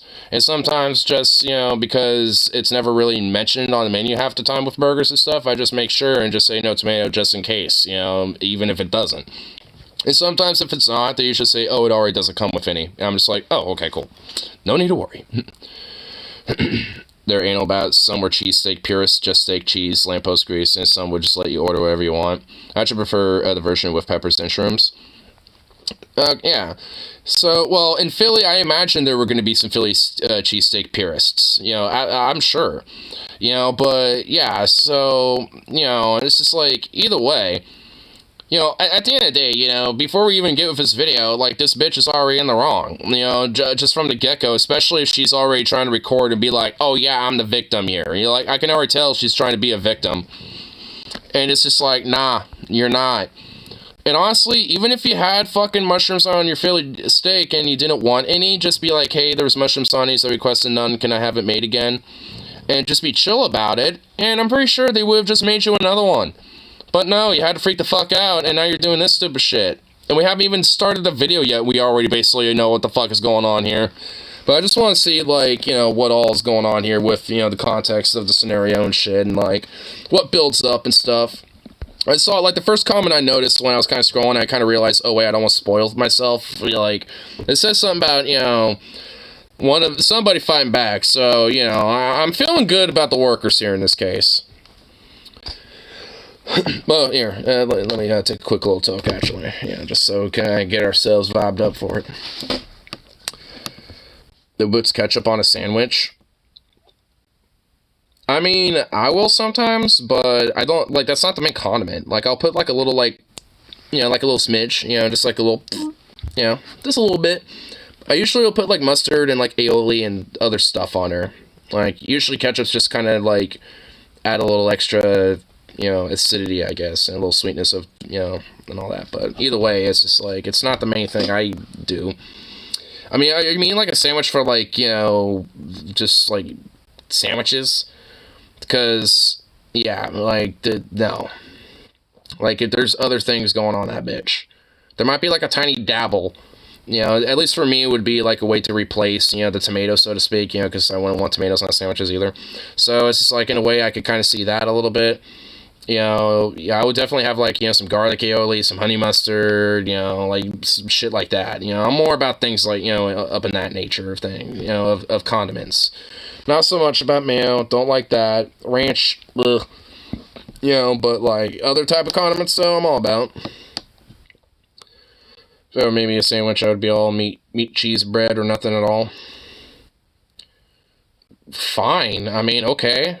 I make those, like, dude, like, you can make whatever you want at my work when it comes to our sandwich bar. Like, if you want to make something that isn't on the menu, you could just do that. I like tomatoes on a sandwich. I don't think you're the only tomato purist here, but for me, you know, like, I don't like tomato in its original, just tomato form.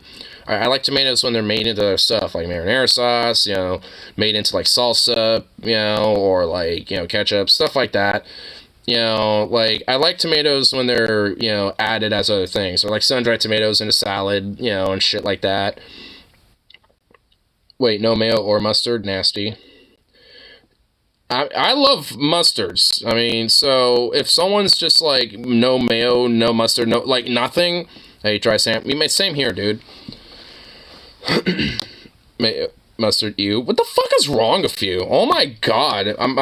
Dude, I might have to start questioning our friendship, man. Alright, here, let me take this talk and get into this video. Before I start getting triggered at some of these claims that I'm hearing here. Love dry sandwiches. The fuck is wrong with you? Oh my god.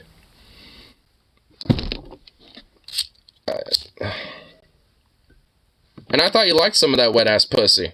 And yet you like it dry as sand.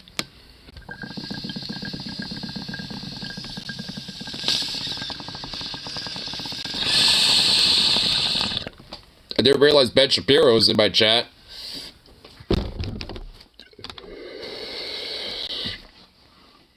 heretic. I know, fucking heretic. Fuck! Gotta get your girl. Now he recorded me and shit. Yeah, I'm recording myself for my own Oh my god, okay, yep, fuck you, bitch. It's like, now you're recording me, it's like you were recording before you know, this guy started recording. That's what I'm doing. That's exactly what I'm doing it for.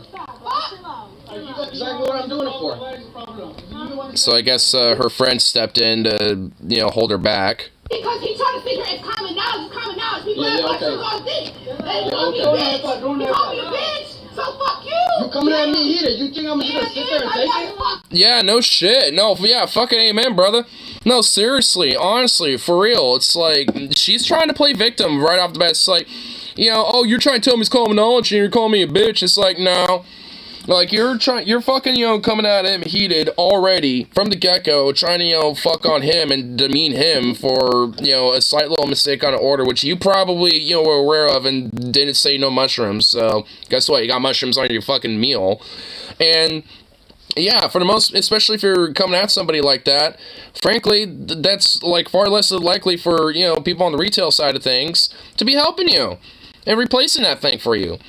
They're gonna just tell you to either suck it up or be like, alright, we'll buy another one then. Or some shit. Like, they're not exactly gonna be too keen on it. If you're especially gonna be heated and, well, a bitch, then, you know, yeah, you're gonna, yeah.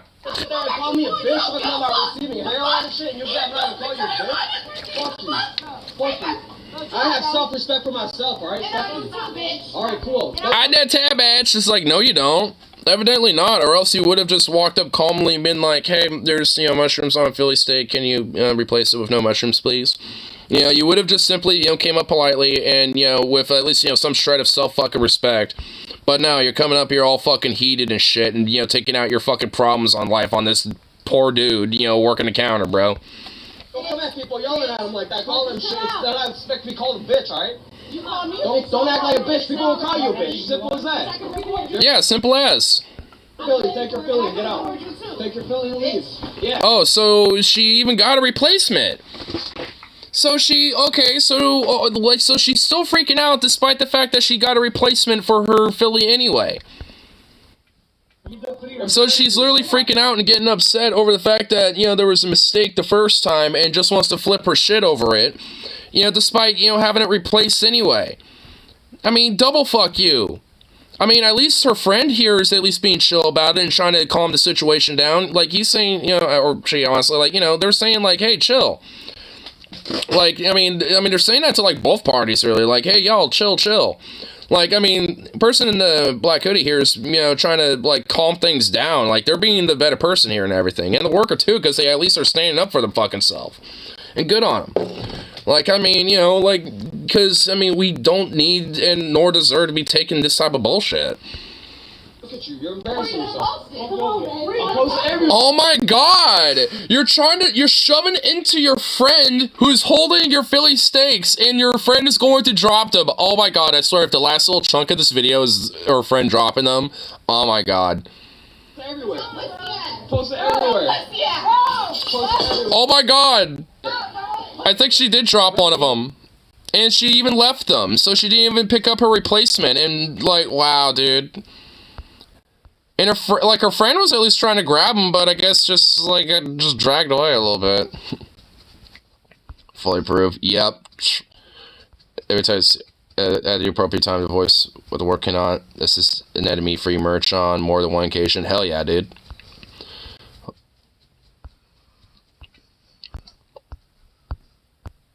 I mean, it's honestly kind of nice that, you know, there's kind of like this little worker solidarity thing that's kind of happened on Public Freakout. Like, one thing I have noticed, at least, you know, recently that's becoming more common is, you know, these type of things where usually a lot of times, you know, the workers are, like, standing up for themselves, you know, when it comes to Karens or people being assholes and shitbags like this. And when I go into comments, it's usually just, like, a lot of, like, solidarity with, like, the workers and shit. Like, you know, it's like, you know, good on them for standing up for themselves and, you know, yeah, and all that type of stuff. It's like, you know, so I feel like maybe, like, some of the r/anti-work, you know, like, people and shit, you know, kind of have usurped some of the, you know, demographic on this subreddit a little bit, you know, and they're kind of using that as a way to kind of push a little bit of this, like, kind of, you know, like empathization and like sympathy to workers and stuff and shit, especially when they stand up for themselves. So, I mean, you know, like, I don't know if it's like, you know, just a coinkydink or what, but I do like it, you know, because it really is nice, and it's just, I mean, it's just like music to my ears when I see, you know, a worker, you know, getting treated like shit, like just standing up for themselves and not taking the shit. And hell, even willing to, you know, serve a little back. You know, fuck those piece of shit if they're, you know, gonna be assholes like that.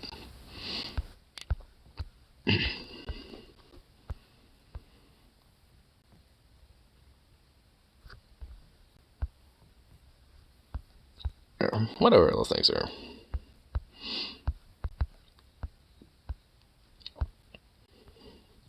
Or like spicy Chinese beef or chicken. Wait, y'all talk about like Chinese food now? Americanized Chinese food? Oh boy.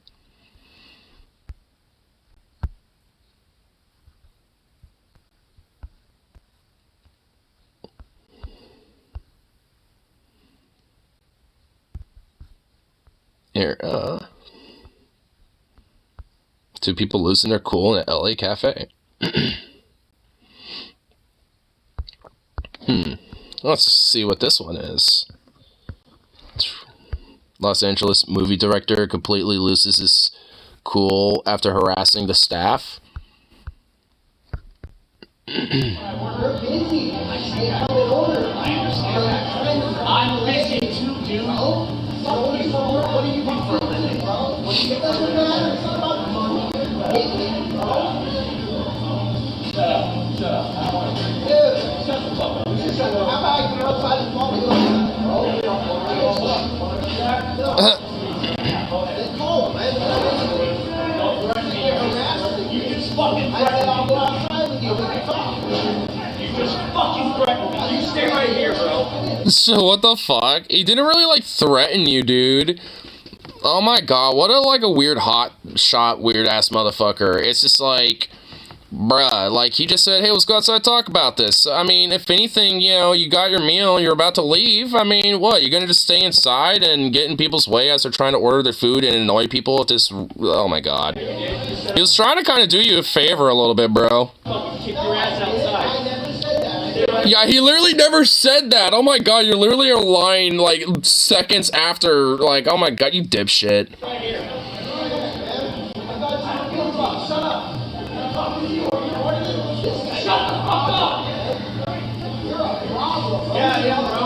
Is this guy from like New York or something? And the supposedly movie director, oh my god, if he is, then Jesus Christ, no wonder he's never made it big, because, man, he's a hothead and no one ever wants to work with him. Jesus, I wonder why. My botch cloned a dipshit. This dude?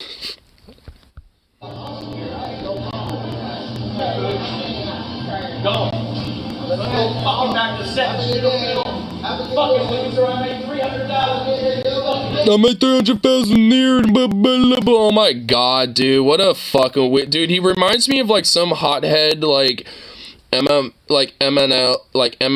like fucking weird grifter, fucking like con man type of fuck or whatever the you know what I mean? Like those dudes and shit.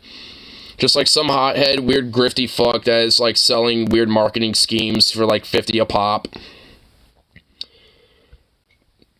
Arizona has Whataburger? Goddamn, bro. Mr. Wealthy Big Tom Hollywood director has to get his coffee and hurry back to set before the crew talk too much shit while he's gone. Dude, Whataburger is fucking fire, bro. I love Whataburger. He'll be directing himself to unemployment line soon.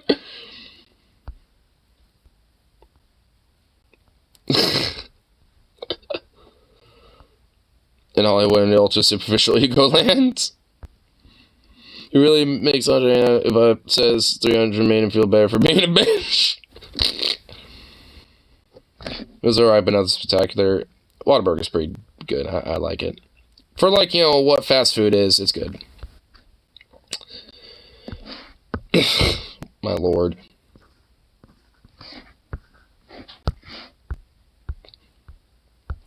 So, of course, you know, I'm assuming that dude's just like, hey, where's my stuff? Where's my stuff? Hurry up, blah, blah, blah. He's probably being one of those hotshot fucking assholes and harassing, you know, people over that shit. And, you know, that person was just being like, yo, chill the fuck out. And obviously, you know, basically, you know, decided to get a heated argument over that dude.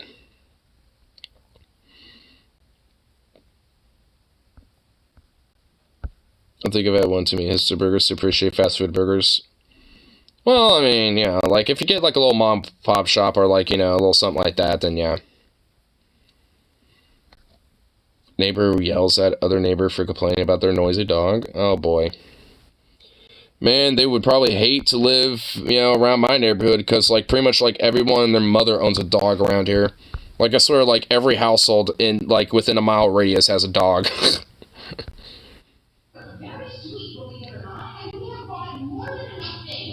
Oh my god, wait, is this like an apartment complex?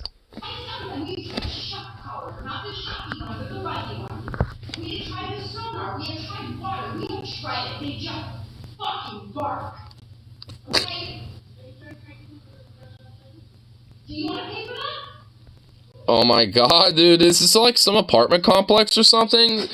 Dude, if that's like how like echoey it is, then what the fuck? Where's the soundproofing?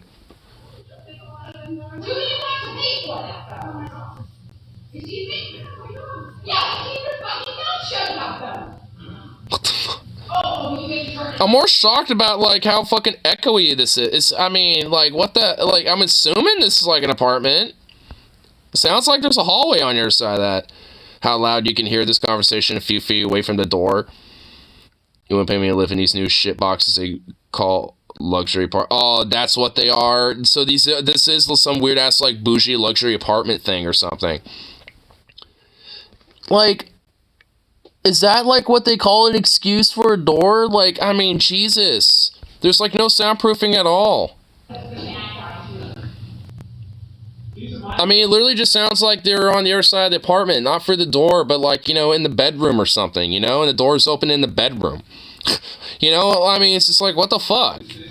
I mean, yeah, honestly, like, I mean, people would probably be going insane over the slightest little noise because you can hear fucking anything, you know, going on in these apartments. Like, Jesus, I think the fact that people having dogs at these apartments is not the problem. It's the fucking, like, landlords and real estate agents that don't give an iota of a fuck about putting soundproofing because they want to, you know, cut costs and shit. Like, that's probably the bigger problem, I would argue.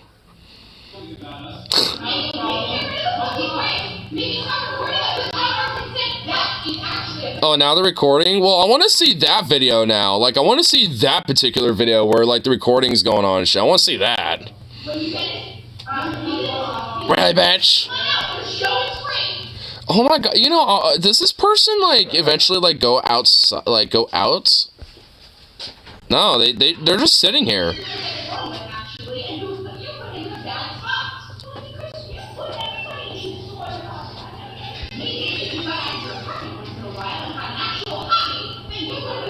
Oh my god, dude. The weird Karen snippy, like, well, maybe if you just... Oh my god. Like, I could tell that's the same lady from the very beginning, you know, freaking the fuck out from the get-go, and it's like, man, lady, shut up. And also, just get an apartment that has, you know, soundproofing. Like, I mean, like, you know, next time you get an apartment, be like, hey, is there soundproofing so I don't have to, like, hear every tiny little damn thing that happens? Yes. Okay, cool. Or, no, there isn't. Well, fuck this place then. I mean, it's just like, what the... Honestly, like, I feel bad for more or less just kind of everybody in this situation because they can literally hear everything. Like, this is more of an indictment on, like, the fact that this property has no soundproofing. Like, this entire complex needs to be refitted entirely with soundproofing. Like, that's the problem here. It's not really the fact that people are, like, walking their dogs and they bark too much. Because, like I said, like, I mean, God, like, live around in my area, and your dog's barking all the time. I'm used to it, because this little fucker does it. Like, ugh. Oof. You would think that should be standards, like, have some basic sense of, like, soundproofing, you know, like, when it comes to especially apartment complexes and stuff. But I would imagine at least having basic sense of soundproofing in homes, you know, isn't a bad idea. Just for, like, outside noises and inside. You know, let's say, you know, there's, like, a party going on in someone's house, and, you know, it's, like, after, you know, sound ordinance laws or whatever the fuck, then, you know, a lot of those noises aren't as, like, booming, you know, in comparison to if there wasn't. And also, if you live in a pretty, like, high traffic area where there's, like, a lot of, like, car sounds and shit, especially during rush hour and stuff like that, having a little soundproofing on, you know, the walls there, too, kind of helps because it muffles a lot of that. So it's just, like, it doesn't, like, get rid of it, but at least, you know, it dampens a lot of that. So it's just, like, I mean, that should be kind of, like, I don't know, a standard in, like, constructing homes, is having, like, some sense of fucking soundproofing. Especially, like I said, for apartments and things, when they're, like, that compact. Because, I think it would lead to less crazy arguments like that. Of being like, why'd you turn parking on? You know, all that random bullshit. It's like, because Jesus Christ. Like, because, man, even, like, I would have to freak out on pretty much, like, fucking everybody around here if that was the case. Including myself. It's just like, good lord.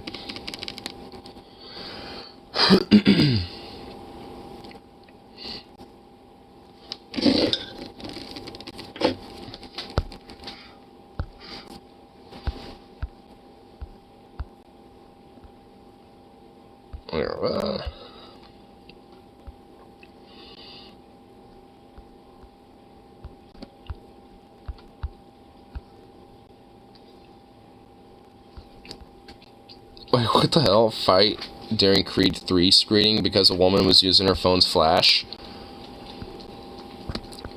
Is this a justified freakout? Because, low-key, though, why is someone on their phone while a fucking movie's going on?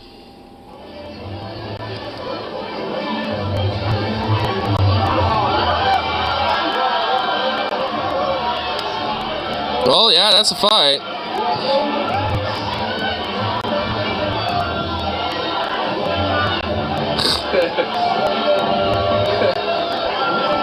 Wait, hold on. Did I see credits playing?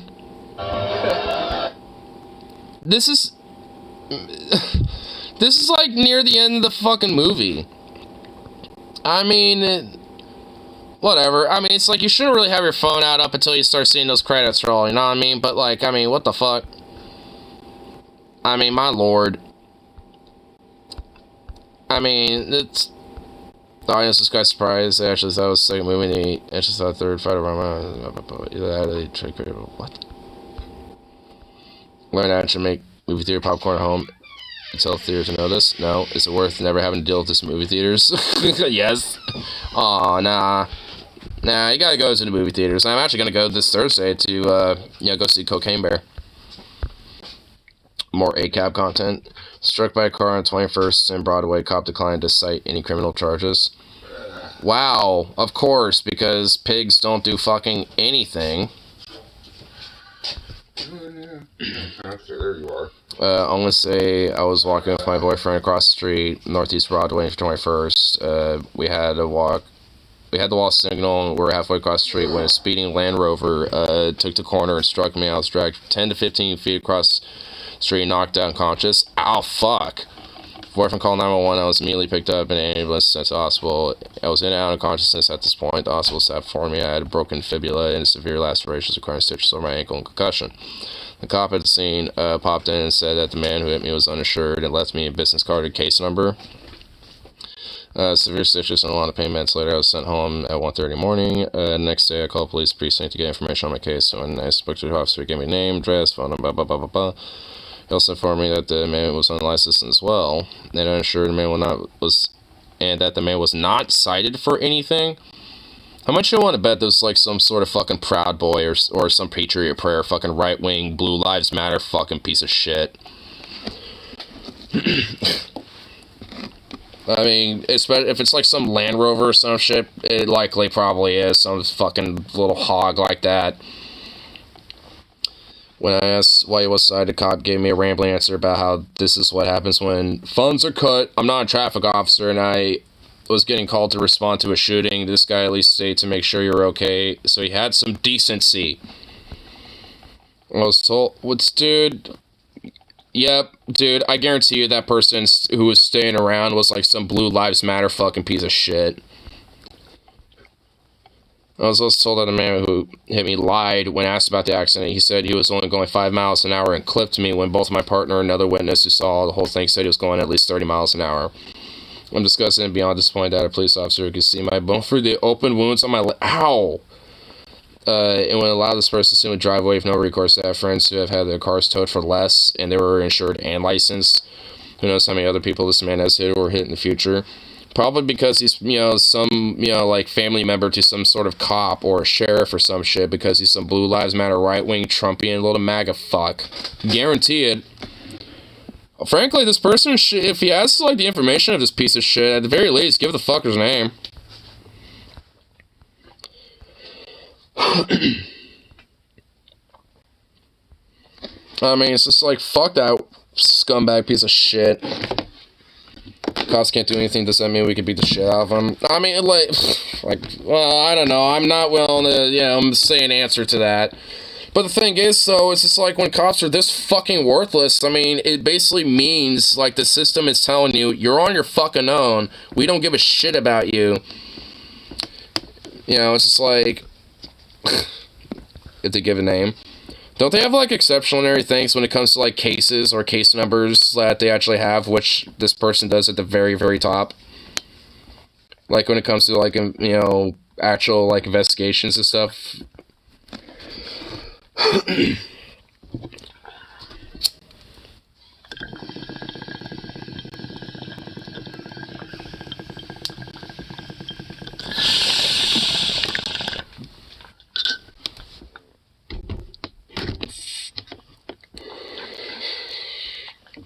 They aren't doing shit. So I say fucking abolish them. Well, they at least need to be, like, started new from the ground up. Like, this current policing system needs to be abolished and started with something new. The only exception is for names and news articles. Oh, okay. Yeah, I know every now and then I'll, like, look at the rules and post a thing, and every now and then they'll still ding it, and I'm just like, what the hell?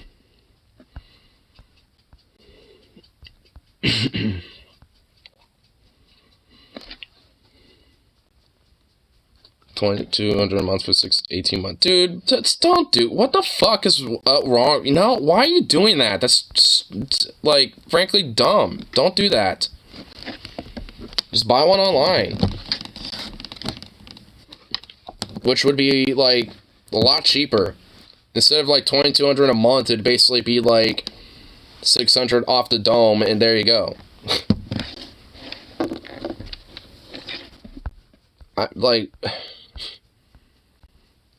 Outright. Well, it's more expensive, and you waste more money doing it that way. Like, save it. Like, that's why you put money aside to save it over time. That's way overpriced. That's what I mean. Like, I'm not gonna, like, buy it, like, for example, like, I mean, like, when I, I'm buying, like, something new, like, or, like, like my firearm, for example, just as, like, let's say it's not that, but maybe, like, an airsoft or something. I buy it from, like, some airsoft or, like, store, but I, do, like, loan-based type of thing like that. It's basically like loaned until you pay in full, then it's yours type of shit. It's just like, I mean, it would be more like 3 or 4, maybe even like 5 times more expensive than the actual value of that thing. So if I'm buying, like, I don't know, like a $300 airsoft gun where I'm paying, like, $30 a month for like 18 months or some shit, it's more expensive doing that versus just, buying it right off the bat by just saving it up over time. Instead of, like, paying it over, a long period of time, I save up money for, like, 2 or 3 months, and then I got the money for it, and then boom, there you go. You get it, it's like, yeah, you don't have it immediately right off the bat, you have to be a little patient, but, it's like, it's a lot quicker in time when it comes to paying it all off, because you have it all right off the bat. I can't save. I find that a little bit kind of hard to believe. When you go on spurges and shit, you don't have self-control. Yeah, the fuck you do. See, that's not an excuse. Like, having no self-control is not an excuse. I didn't. You know, and yet I can save money. So, as far as I'm concerned, that legitimately is not an excuse.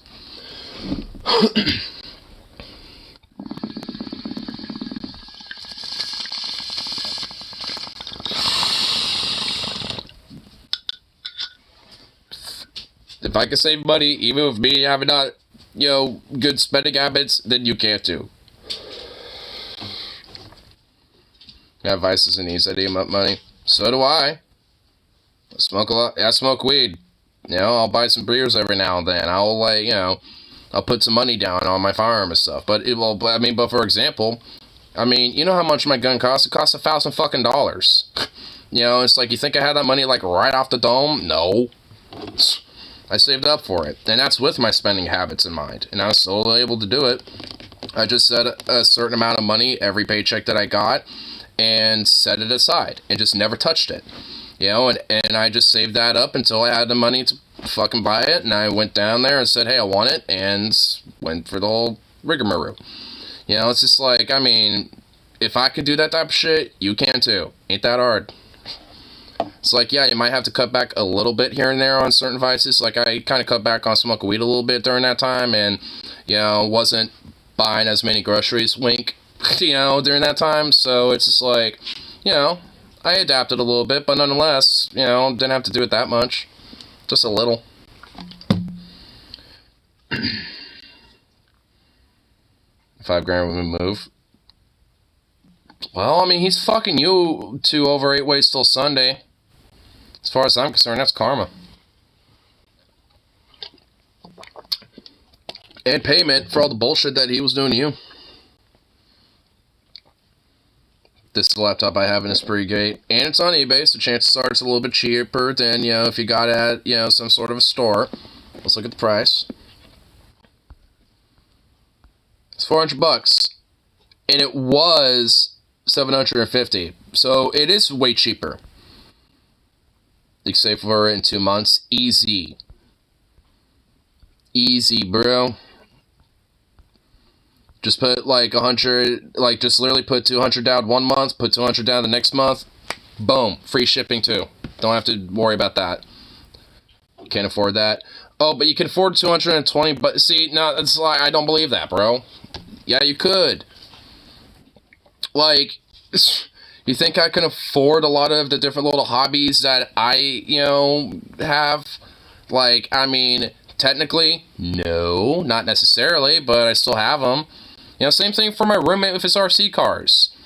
You know, it's just like, I mean, can he technically afford that, especially when he's doing, like, down payments on his car and paying insurance and all this type of shit? No, not necessarily, but we still have them, and when we do have money to put down on that type of stuff, we do. You know, but it's like, I mean, we're, like, you're able, there's ways to, you know, make a financial balance with this type of shit. $4K all at once is, dude, 400, oh my god. Like, it's like that laptop is not $4,000, and you would be spending $4,000 doing $220 for, like, what, 18 months? That's up to about, like, 4,000 something. Well, maybe not like 4,000, but it leads about, like, what? Like, it's so 200 at least 10, so, yeah, about, like, 2+ grand, you know, versus, like, $400 immediately with no shipping at all, you know, that you have to pay for. $4,000 for a laptop is highway robbery, like, what the fuck? Yeah. $400 is what, like, for a decent little laptop, you know, would be, you know, good for and shit. So, it's just like, I mean, you can easily save and afford $400, you know, for that. Just put like 200 on, you know, one of those SDI checks. Just put it aside. Don't touch it. Put like a little baggie or something. Set it aside. You know, just two Benjis. And then the next month, put 2 Benjis right in that little baggie too. You know, cash that in and immediately, you know, purchase it right then and there. And boom, you got it. Just have to wait for it to arrive. I mean, that's literally what I did. Like, I literally had, like, a little baggie where I would put the money and just stash it somewhere. So, you know, I knew where it was, but I just, you know, wouldn't touch it. And I never did. Like, I never had to take anything out of there for, like, some sort of emergency expense or anything, you know. So, It's like, and honestly, you know, I at least, you know, kind of made a, you know, a contingency of like, you know, just in case, you know, like I'll think of at least, you know, if I have to, it'll only be like $20 out of there that I, take out of it or something like that. You know, I'd always try to at least, you know, make it as minimal as possible when I do, so I can at least, you know, next paycheck that, you know, I put into there, I can make that back up. Yeah, so instead of like, you know, so let's say I had to take 20 out, you know, from like, you know, $500 I save, and now it's like 480, you know, the next paycheck I'll put 120 instead of 100. And that's how I did it. Like I put $100 like every paycheck, you know, until I got my rifle, basically. That's how I did it. You know, and it's just like, usually that would either go to like, you know, bills or like groceries or weed or some other stuff. But, you know, I just kind of, you know, did a little like financial math in my head to be like, all right, I'll just kind of cut back on these vices a little bit. You know, do a little grocery wink shopping, you know, while at work and stuff like that, and just do it that way. So I take a live on $600 a month. The other half of my check goes to my mother as a contribution to bills. Dude, my paycheck basically is the same way. Like I mean, at this point, I could have access, you know, to at least, you know, more direct means of paying like some of these bills just because I need to and stuff. But like at the end of the day, like I mean, you know, like at least, you know, I have saved somewhere, you know, the information that I can do that with. And honestly, all in all, it's just like, I mean, I just make it easier on myself by just giving it to my mom directly in that way, you know, just because we still have like a joint savings, and I have my own account, you know, that is just mine and mine alone, and then she has hers, that's hers and hers alone. So it's just like, you know, in which, like, you know, and for something like that, you know, it's like, to me, that, you know, seems like, you know, be at least a decent, like, means of, you know, still being able to, like, pay for the bills, which that's at least, you know, a more indirect way of how I do it. And I pay directly for my phone bill or for my dad's, like, I pay for my dad's phone bill too, so that's $80 a month right there, plus about 200, or at least about 100 every paycheck about, but sometimes it's 200 depending on, like, the some of the bills and shit that we have to deal with. You know, it's just, and also, like, you know, and this includes, like, medical as well, for, like, a lot of mom's medical needs, because I've told her, like, I want to at least put some of my paycheck to helping you with that, because I know that's, you know, a lot of your, you know, like, financial issues is, you know, that, I mean, a lot of our financial struggle came from that shit, so I want to at least make it a little easier on your type of shit. So it's just like, you know, I help her out with that too, you know, and that's just kind of, you know, because I'm just, you know, being son, you know, and all that. But nonetheless, it's just like, all in all, I mean, it's definitely like something that, with all said and done, I still have, you know, money that, you know, I could at least save, but, you know, for me, it's not something that, you know, I don't necessarily have to, like, you know, like, worry about, so to speak. But, you know, it's there. Me having cable? Used to. Like, I think we have, like, one of those, like, little local attendant things that my dad has and shit, or something like that. I forget what it is. Because my dad still watches TV occasionally and shit, and has, like, at least, like, some local channels and shit. But I don't worry to watch it anymore. So we haven't had, like, actual cable for, like, for a while. What's that do all day? Watching those little local things, fucking, well, that, and also fucking, chauffeuring things for mom or for my aunt and shit, and amongst it, like, not much. Not really at all. You know, like, frankly. And he's also got the audacity to be like, man, I just want a day to not do anything. It's like, what, like you already fucking do every day? It's just like, cause Jesus fucking Christ, like, what are you even fucking talking about?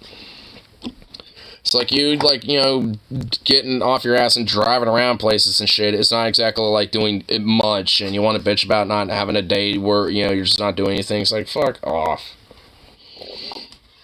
I wish I had a day like that for myself. And you ever want to fucking bitch about that, Pops? Are you fucking kidding me? Sounds like Sony's pulling themselves by the bootstraps. Because, like, good lord.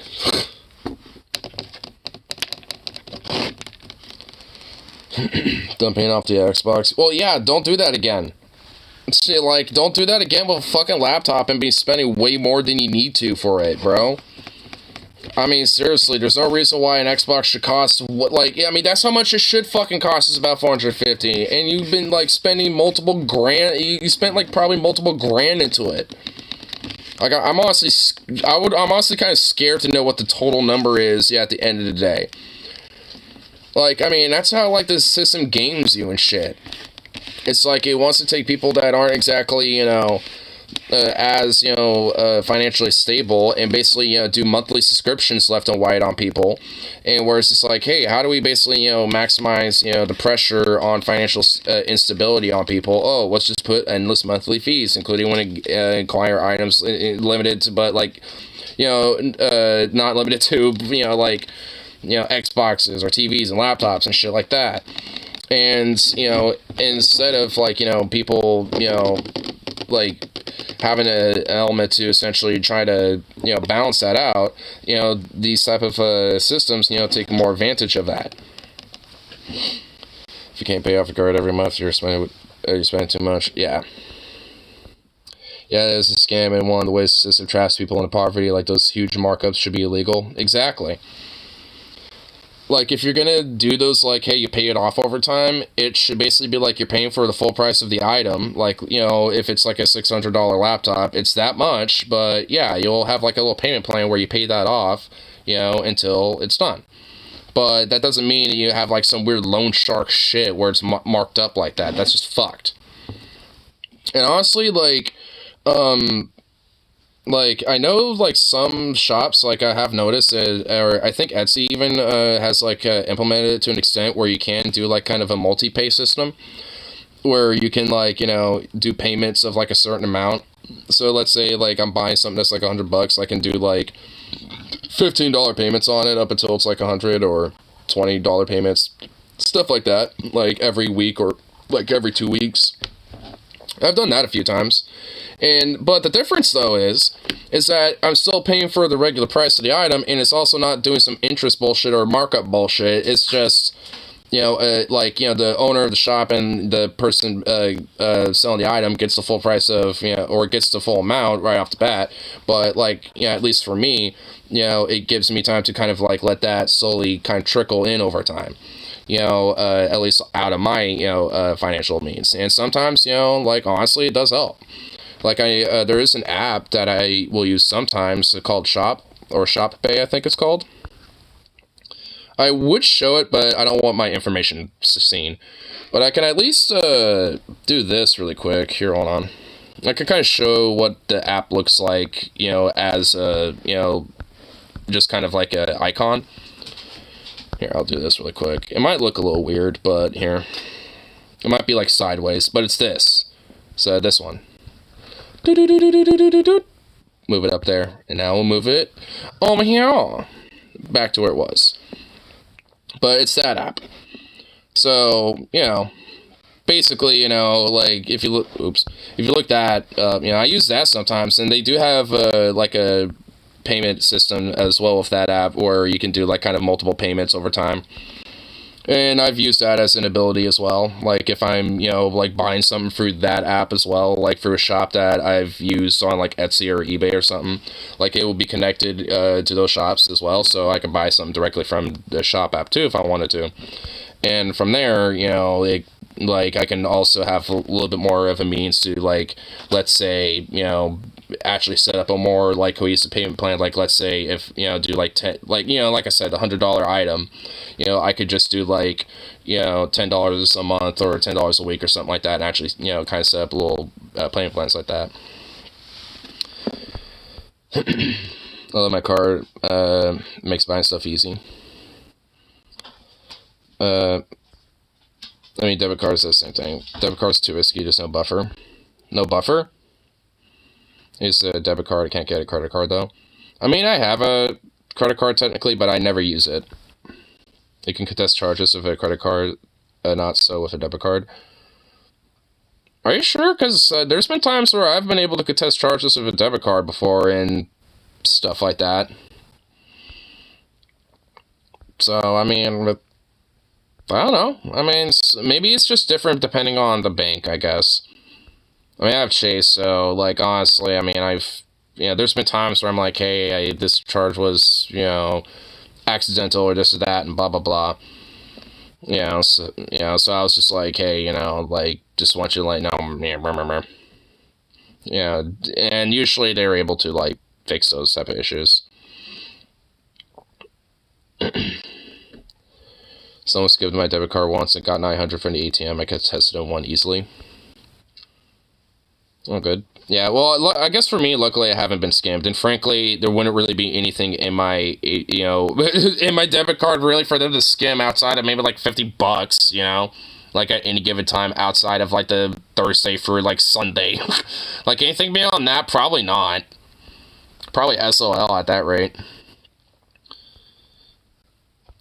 I mean, honestly, like, I kind of prefer debit cards in a sense, just because it's kind of, like, more of an immediate access in a sense, and also, like, if you go over, like, it just denies or declines, the charge and shit, where it's like, no, not buying it, type of thing.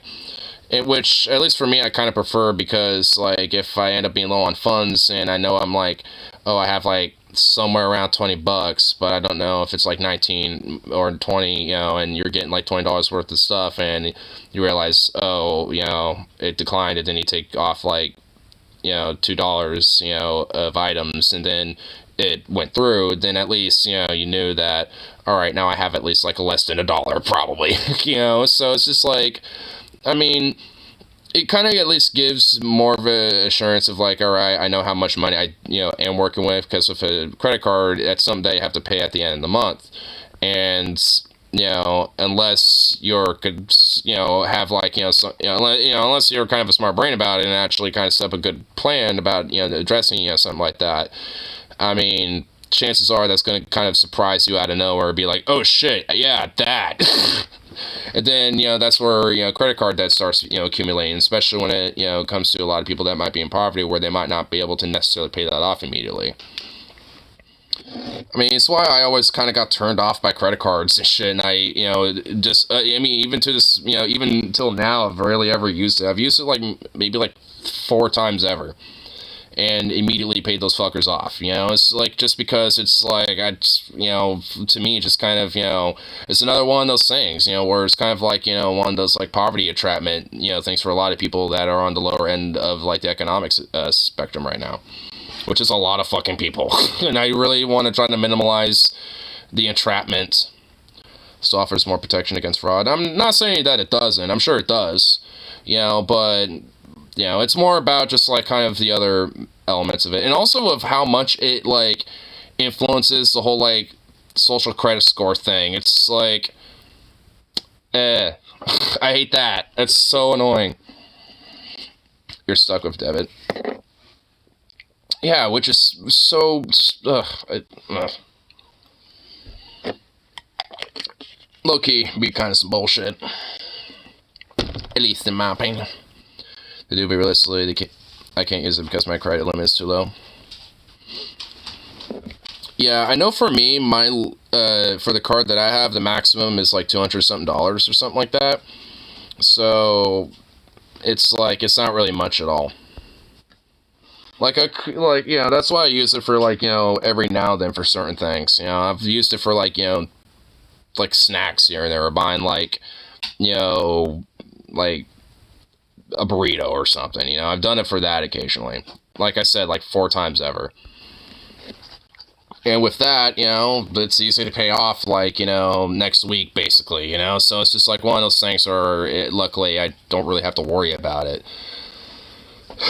Which I feel like, if people took more of a tack with, like, credit cards in that way, I feel like, there wouldn't be such a sense, or at least such a element of entrapment when it comes to, how, with credit card debt and shit like that, with, at least being another angle of the poverty entrapment. Because there's already, like, 1,008 different things of that bullshit. Like, monthly subscription fees to, like, every goddamn thing now at this point. which all of them are always like 5, 7, 10, 15 bucks, shit like that.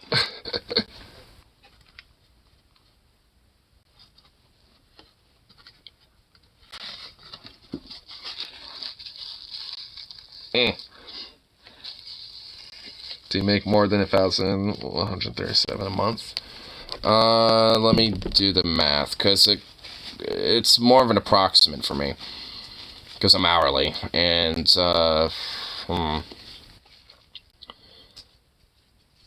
I'd say average, let's round it to about, I'd say I make about between like 12 to 1,500 a month, give or take.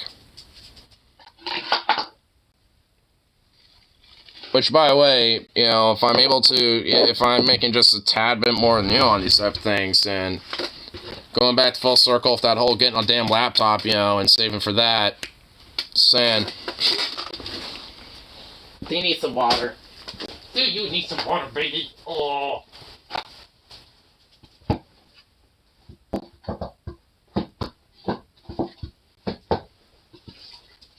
I'm gonna bonk you on your head. That's what you get. Get bonked. Bash.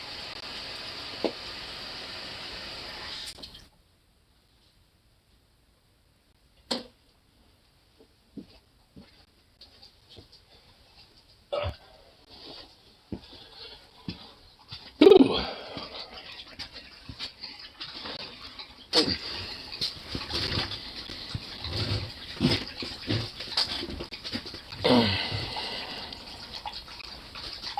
They raised your credit limit even though I don't need it. It's like 30K or more now. Damn. They're like, please buy something expensive. Please buy something expensive so we can have a high interest on you. Damn it, you won't. He keeps buying $10 shit. He keeps buying things that are like 30 bucks. Damn it.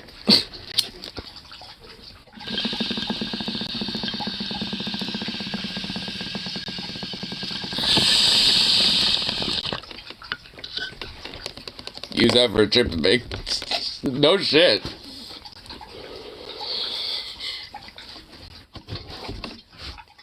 Waves hand. More X alone. 3K.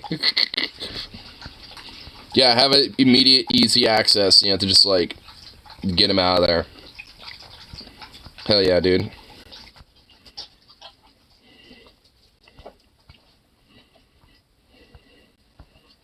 Yeah, you know, stream in Vegas, dude, that'd be dope.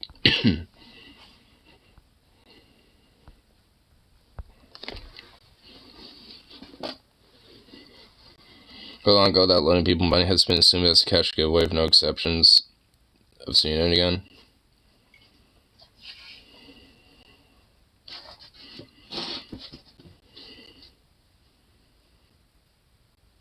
Well, yeah. Because sometimes, you know,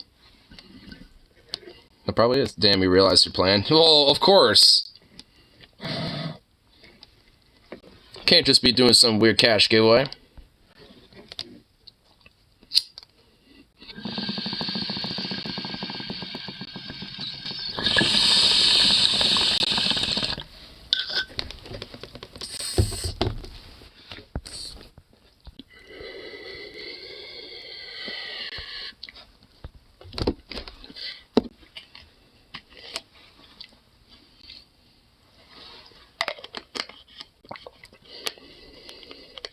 Harsh to get the memo because he always pays me back. If I had an interest in real estate, I can make a lot of money. Well, good thing you're not, sir. Or else it would be a lot of, you know, probably a lot of agents that's like, ah, I'm a real estate agent. It's like, oh yeah, I don't like landlords. You're like, oops. Nah, but I kid though. But it's okay if they match shit I've gifted to ignore. Yeah, and also, see, that's why I don't buy the whole excuse that you couldn't save either. It's like, dude, you've gifted me so many random different things. Well, it didn't say landlord. Well, it did say real estate, and yeah. That's why I said I keyed. I don't think, like, literally anyone who's, like, literally everything that is real estate is landlording. There's actually going to be some Lamau going on if all more next races are ends. Yeah, I trust him though. He wouldn't do that. Or would he? That's a commercial property, would be fine. Oh, then he can, you know, go for the small business people. Okay, well that works. Yeah.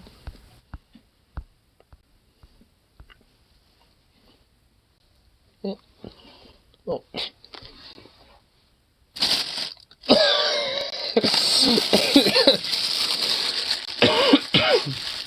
The way he just like shoots his head up when he hears this. Oh my god. Up. Hi, puppy. He just walks away with it. My lord.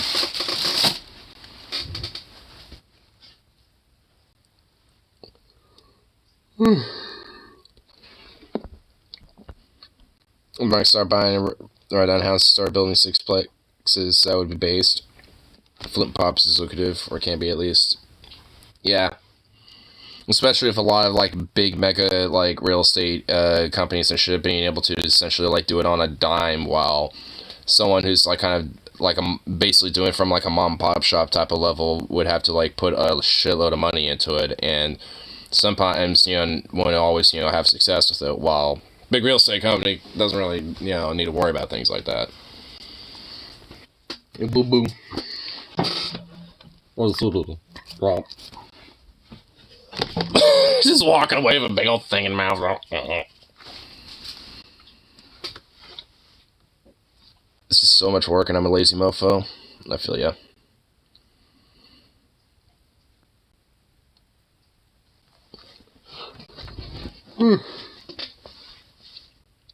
One apartments will rest and the rest in our company. Dude, I would not want to live in an apartment. Fuck that. Ugh. I eschew the apartment. Woof. Blech.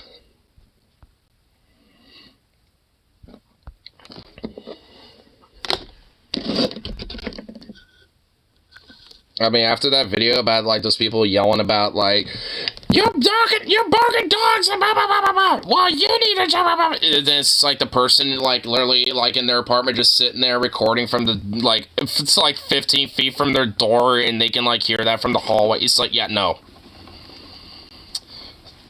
It's just like, nope. Not doing that. I wouldn't want to live in a house especially does. Well, if it's like a communal house type of thing, where, like, if I had, like, you know, a ranch or some shit, some property and stuff, had a couple homies living on it, everyone had, like, you know, their little set tasks, you know, and stuff, you know, when it comes to at least, you know, yeah, maintaining it and stuff, then, you know, it wouldn't be necessarily that much high maintenance. So. And also, a lot of the most hardest work and stuff, especially in my dream idea, would definitely be, like, you know, having a couple horses and a couple other animals and, like, you know, a garden and shit, and I'd definitely be tending most of that. I would want a bunch of roommates. Well, I only would if they were, like, you know, my closest friends or some shit. Of good friend roommates. Well, not a fuckload of good friends. Like, you know, maybe, like, 2 or 3 buddies, maximum. And maybe have, like, a little small side house. Like a little, like, studio cabin in a way. That can also partially work as, like, a little small guest house.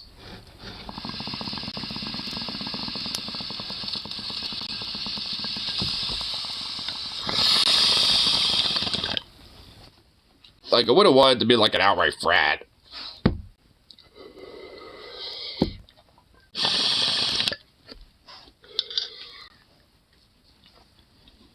Kind of such row house could be okay with HOAs because there is not much to mess up. You don't have much of a yard to piss them off about. Yeah, that's true.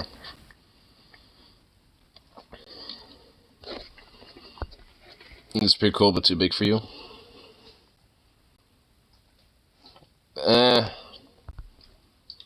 Nah. I mean, they're cool. I mean, but they're all just so uniform. I hate that. Like, I hate the fact that they're, like, so uniform outside of, like, a few that are, like, in red and maybe, like, a few white ones. I don't like that.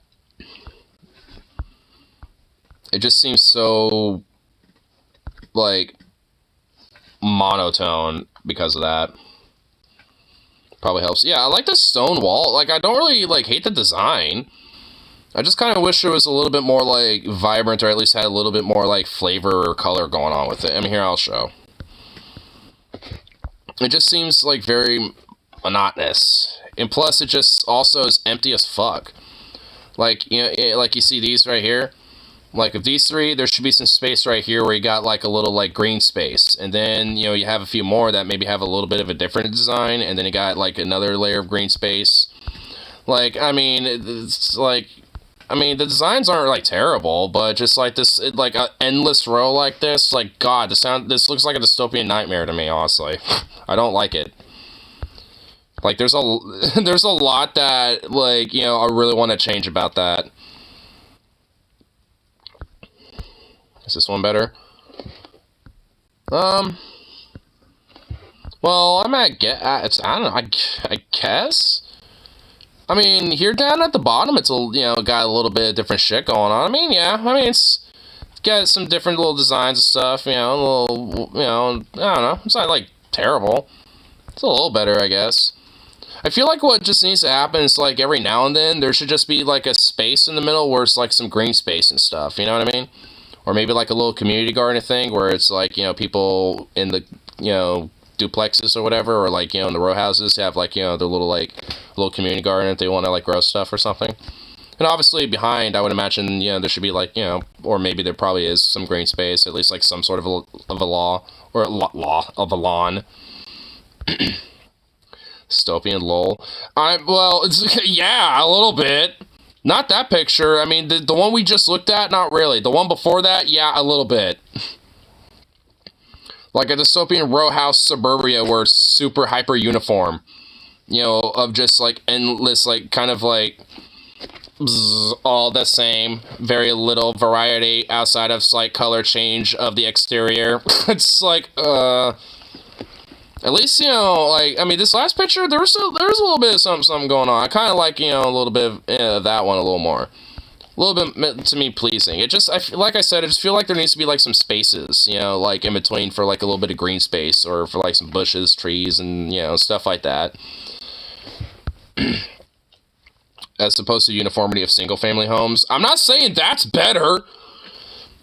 I mean, you know, I'm just saying. And it shouldn't just be quote-unquote, like, single-family homes either. That's why, you know, like, I'm a little bit alright with, like, the idea of maybe, like, you know, big, you know, communal homes, you know, and stuff, you know, where it's, like, you got, like, you know, like, kind of, like, rooms within rooms type of thing, where you got, like, a giant house where it can hold, like, you know, up to maybe, like, 4 families and stuff, and then, like, the, you know, in that sense, not, like, I guess then it would be these type of things, but... You know, but, I don't know, like, I mean, I could think of different ways to kind of mix things up a bit. Like, you know, I like to mix Sony ideas and shit. But, I mean, I'm not, like, against, you know, having, like, outright houses, you know, with, like, big yards and stuff like that. But, I mean, it shouldn't be, like, some sort of, like, uniform thing endlessly and shit. I mean, having a little bit of mixture of different stuff going on, you know, I think is, you know, fine. Like, you know, they're, like, around here, there's, like, you know... single family homes. I'm in one. A lot of, you know, them on my street are here and stuff, but just right down the road and, you know, both ways are little apartments. And, you know, dotted throughout here are like little duplexes and small apartments and stuff like that. And it's a little mixed housing thing going on around here, and that's what I'm about. Like, I want a little bit of mixed housing shit going on here, you know what I mean?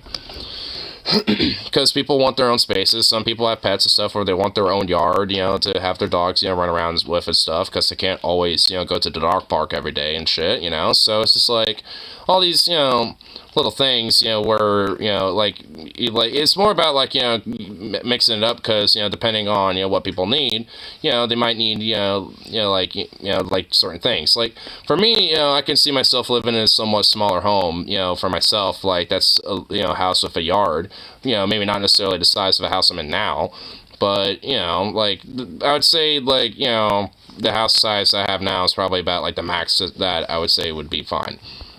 You know, some smaller would be acceptable. I'd still want like the yard size, if not maybe just a slightly bigger yard, just for Zukov predominantly, and maybe having a little bit of a bigger garden setup. But you know, beyond that, like, you know, pretty content with it. You know, it's just like, you know, for more dream home ambitions, that's where I kind of want like a bigger property for, you know, different things, you know, like I've talked about before.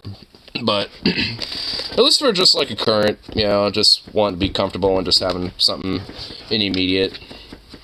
That's what I like. As long as there's a yard for little Zukov to run around in. And it doesn't run around the street and explore the neighborhood like you do sometimes, you little turd. Orinco has some pretty cool row houses. Once removed wage workers is lost cause, I think. So, I mean, I don't really necessarily think is a lost cause. I mean, it's definitely something that is being, you know, ever more closely being taken away from fucking people and shit. But, I mean, you know, all in all, it's not necessarily, you know, I wouldn't necessarily say it's like a total outright lost cause and shit. It's just something that, you know, like, you know, like I said, is, you know, being taken away, and is something that people need to actually, like, you know, kind of fight, you know, to reattain and shit. We don't have enough houses for it. We don't build enough. Which is why, you know, there needs to be more, you know, expansion to various different, mixed housing, you know, proposals and shit. Until we build more homes.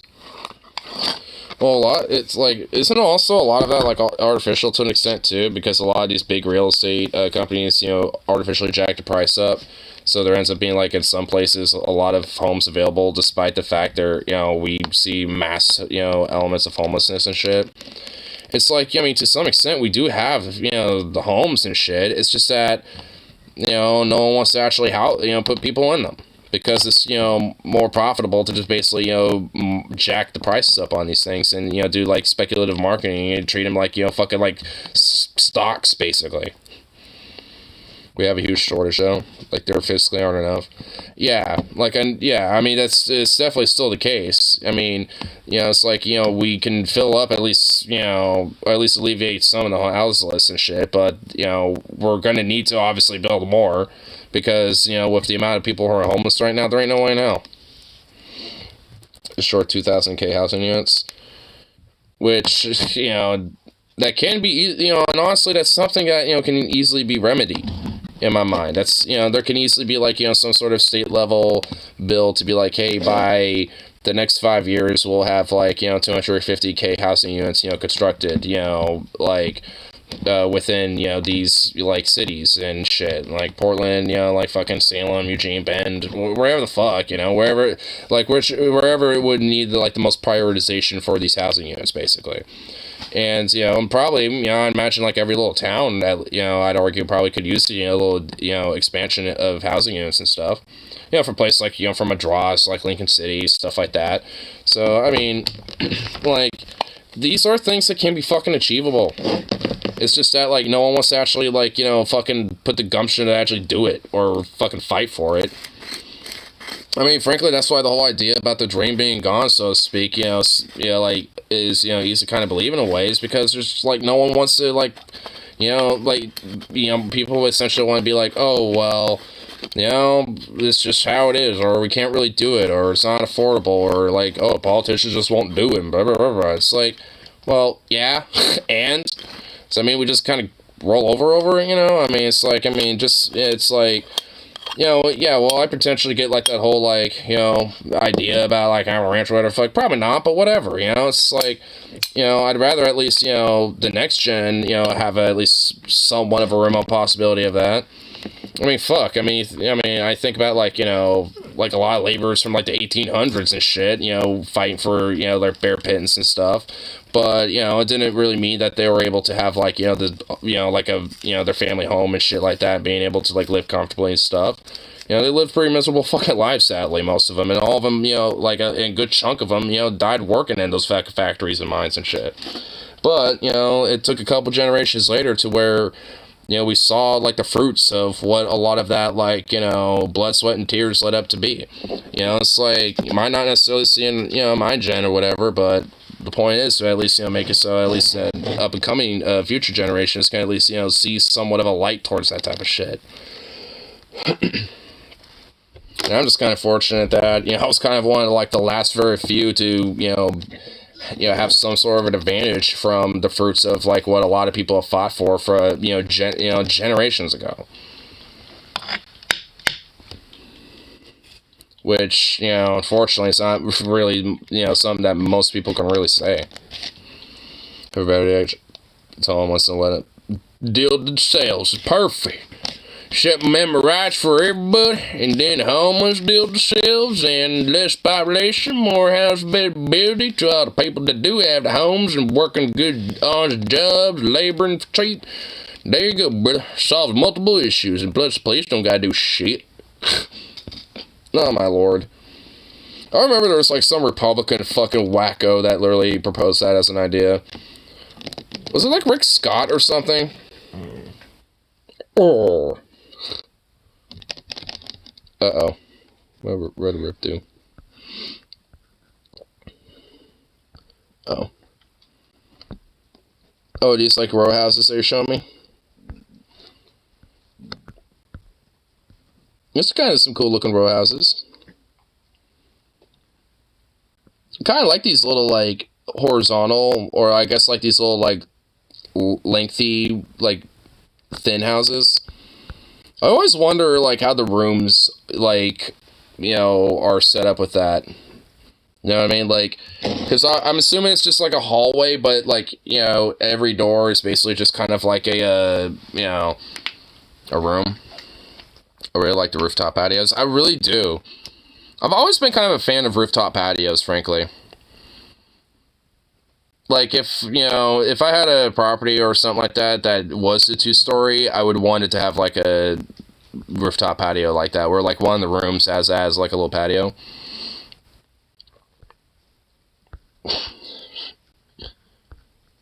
Wait, what's this? Whoa! Now, this is vibrant and colorful. See, let's take some hints. I'm assuming, yeah, Europe, I'm guessing. Bruh, see, let's take some hints from this. Look at all the colors and all the vibrancy and all, like, the different shapes and shit. See, see, this is what I like. If we're gonna have, like, some row houses and some apartment stuff like that, make them look like this. Make it look like a colorful little wonderland of cool shit. And it looks like in between, you know, the streets and stuff, there is, like, a fat load of green spaces. You know, you got some green spaces and stuff. You know. It's not really like a space in between the buildings, but whatever, you know, I mean, they're, you know, they're like little short blocks. I like that.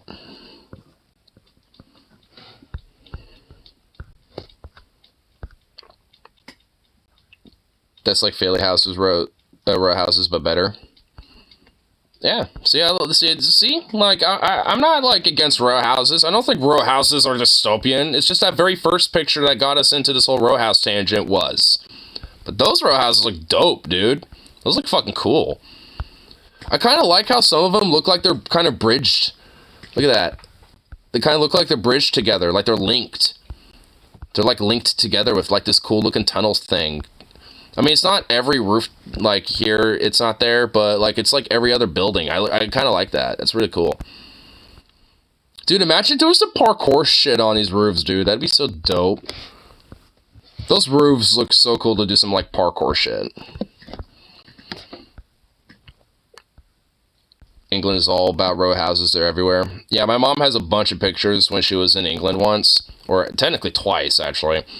But they legit look ugly. Yeah, honestly, like, most of them were ugly as fuck. The only ones that looked appealing, it looked kind of cool, were the ones where she was, like, going to this, like, little small village that was, like, outside of London. And over there, at least, looked cool, because it had, like, this really, like, old, like, kind of 50s, but also, like, older aesthetic, to, you know, because there's, like, some tavern that was there since, like, you know, for hundreds of years and shit, so that tavern basically hasn't really changed too much. I mean, obviously it has, but, like, I mean, you know, like the tavern itself hasn't really, like, you know, like moved its spot like since it was started and shit. So it still has like this very old like aesthetic, and I think, you know, adheres to the old design when it was first built and shit. So it's like, I mean, it's pretty cool. Like, I mean, if you get outside of like the urban city areas, like I would imagine, like, you know, like in the villages and shit, in like the smaller towns, I bet it's actually kind of cooler, because it's probably like a little bit more like hidden history and shit like that. But like, yeah, I'm assuming if you go into cities, it's just like, yeah, brutalist. I imagine Liverpool's probably hella fucking brutalist as fuck, considering how much of like a factory city that is. Also has like a very strong, like very pro-worker, pro-union, like trade unionist like background there in Liverpool. Like, Liverpool's basically like the UK's Chicago when it came to like labor and shit historically. Like there's like a lot of like, you know, pro-labor like union shit that came out of Liverpool when it came to like UK's labor movement and shit. These are basically the Philly row houses.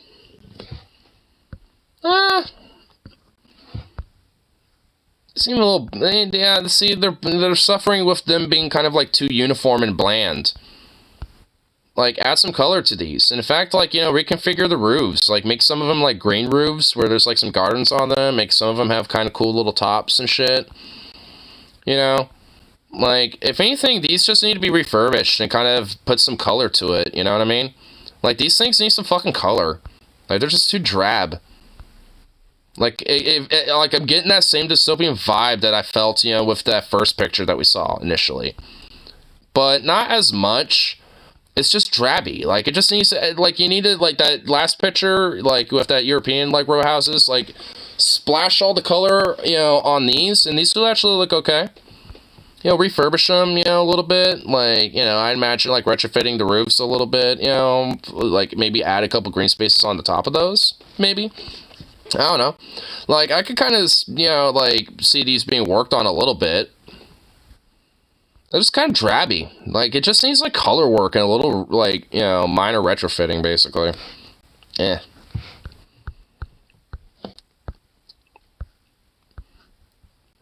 Also nice on the inside. Good soundproofing also.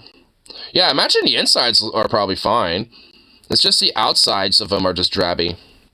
Like, because I could kind of tell that it looks like a fairly okay neighborhood. Like, there's, you know, some green stuff outside, and it's not, like, totally unmaintained. You know, like I said, it just needs some color to it. Like, the buildings themselves just need, like, you know, get some blues, you know, maybe get, like, a cool little purple on another building or something. I don't know, some shit like that. Like, another vibrant yellow for, like, some of these more yellowish buildings or something. Like, you know, it just needs a little bit of, like, you know, a little flair. A little, you know, like I said, it just needs color, really. Like, if it just had, like, a little extra color and touch-up and stuff, and kind of, you know, add a little extra, like, you know, vibrancy to it, it would actually look like a decent little set of row houses. Like, that'd be a cool little, you know, street to live on, honestly. And also, down the street, it kind of looks like there's a few regular houses, too. So, you know, it's kind of like another area where, you know, residential area where it looks like it's, like, kind of a mixed residential zoning area. Where it has, like, mixed housing going on. Actually, kind of cool. Looks like a cool neighborhood, honestly. I'm kind of looking off in the distance. It has, like, some cool historic looking, like, church or some shit. You know, it got, like, you know, a lot of green space and shit all over the place. Like, this whole neighborhood is scattered of trees left and right. Kind of reminds me of my neighborhood, scattered full of trees. So, I mean, all in all, I mean, looks like a nice little area. It's just, like, this chunk of the neighborhood needs a little extra color, you know? It needs a little vibrancy. A little touch-up here and there. They have a college and hella good bars. Yeah. See, like, I mean, yeah, like, because I could tell it doesn't seem bad. It just doesn't look like it's just, you know, been touched up in a while. Like, I don't know, like, you know, if the city council just hasn't bothered with it, probably not. But if they actually gave slight of a fuck, maybe they would. Because there's, you know, there's potential, you know, to kind of get people to kind of, you know, get a little extra, like, ooh, you know, a little attention to that place. Because, like, I see some opportunity for that place, you know, that little street alone, you know, let alone that neighborhood to get refurbished up a little bit. It doesn't even need much. Like, you don't really need to tear down anything or, you know, any of that shit. All you have to do is just, like I said, like, add a little vibrant color, You know, maybe refurbish the roofs, you know, maybe add a little green space to the roofs, you know, to kind of add more, you know, greeneries, maybe like little gardens, like community gardens, stuff like that. I don't know. I mean, there's ideas, you know, to kind of refurbish the neighborhood a little bit besides just, you know, adding, you know, some, like, new paint, basically. And they're unfortunately a swing state that loves shitting on the big city. Of course. Though, I guess, you know, all said and done, you know, Philly does kind of, you know, I mean, it still shows its beauty, though, despite that. And it seems like they are, you know, somewhat making... I'm also assuming it's heavily underfunded because the cops get a lot of funding, too. Because I hear a lot of shitty things about Philly cops. They'll probably be better off their part of New Jersey. Oh, my God. Make them part of, like... Oh, hold on. You know what? Let me look kind of where they are on the map. Are they closer to New Jersey, or are they closer to, like, some other state? I don't want to give New Jersey the credit.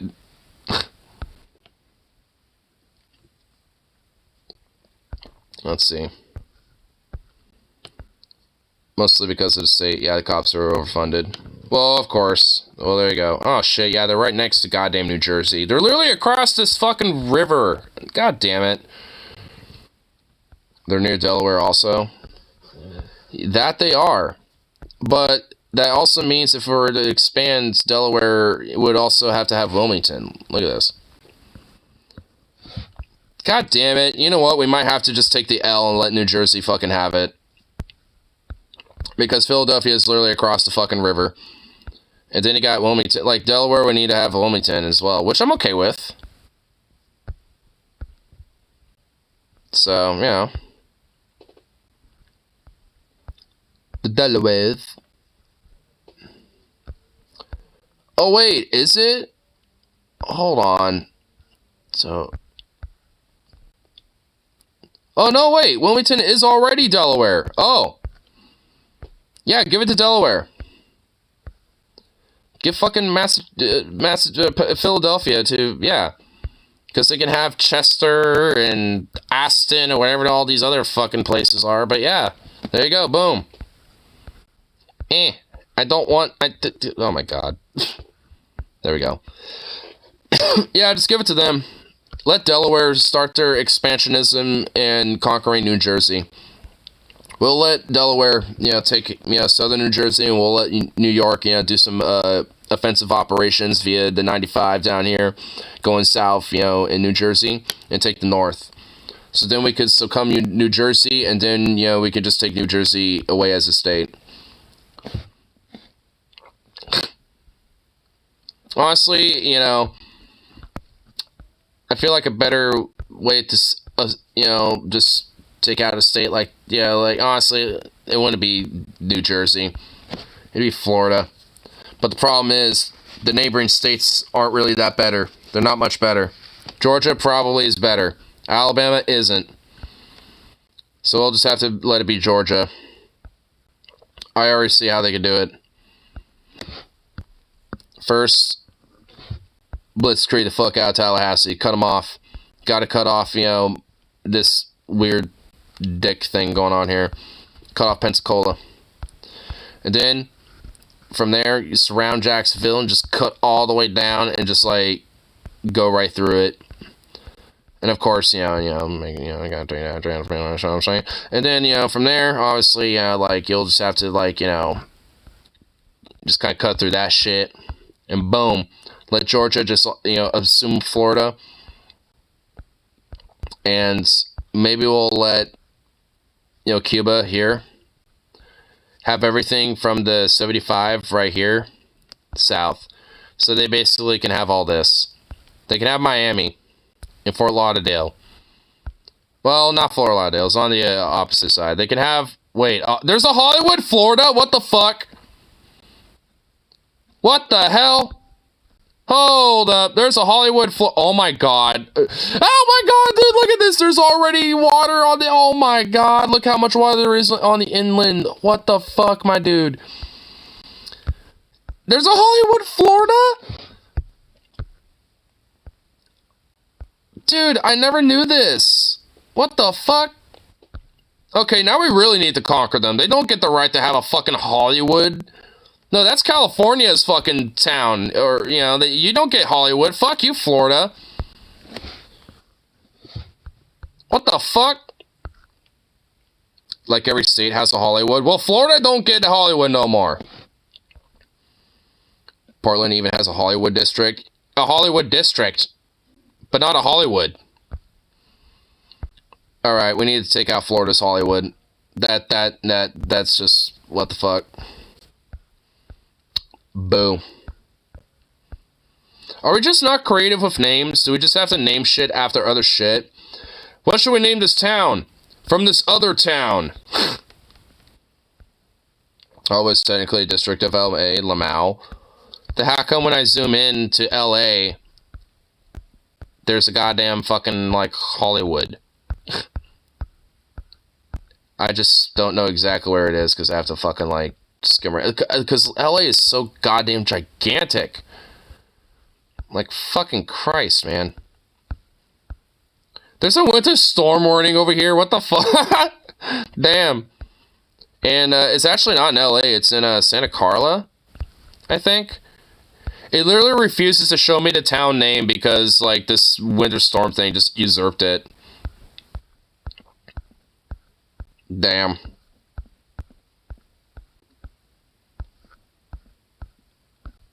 So LA is actually being snowed on?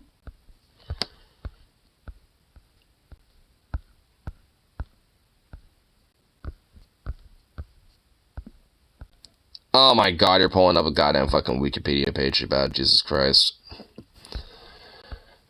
You and your damn technicalness.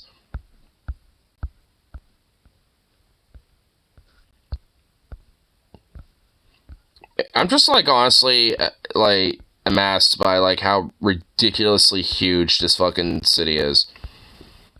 I mean, it's not, like, the biggest city ever.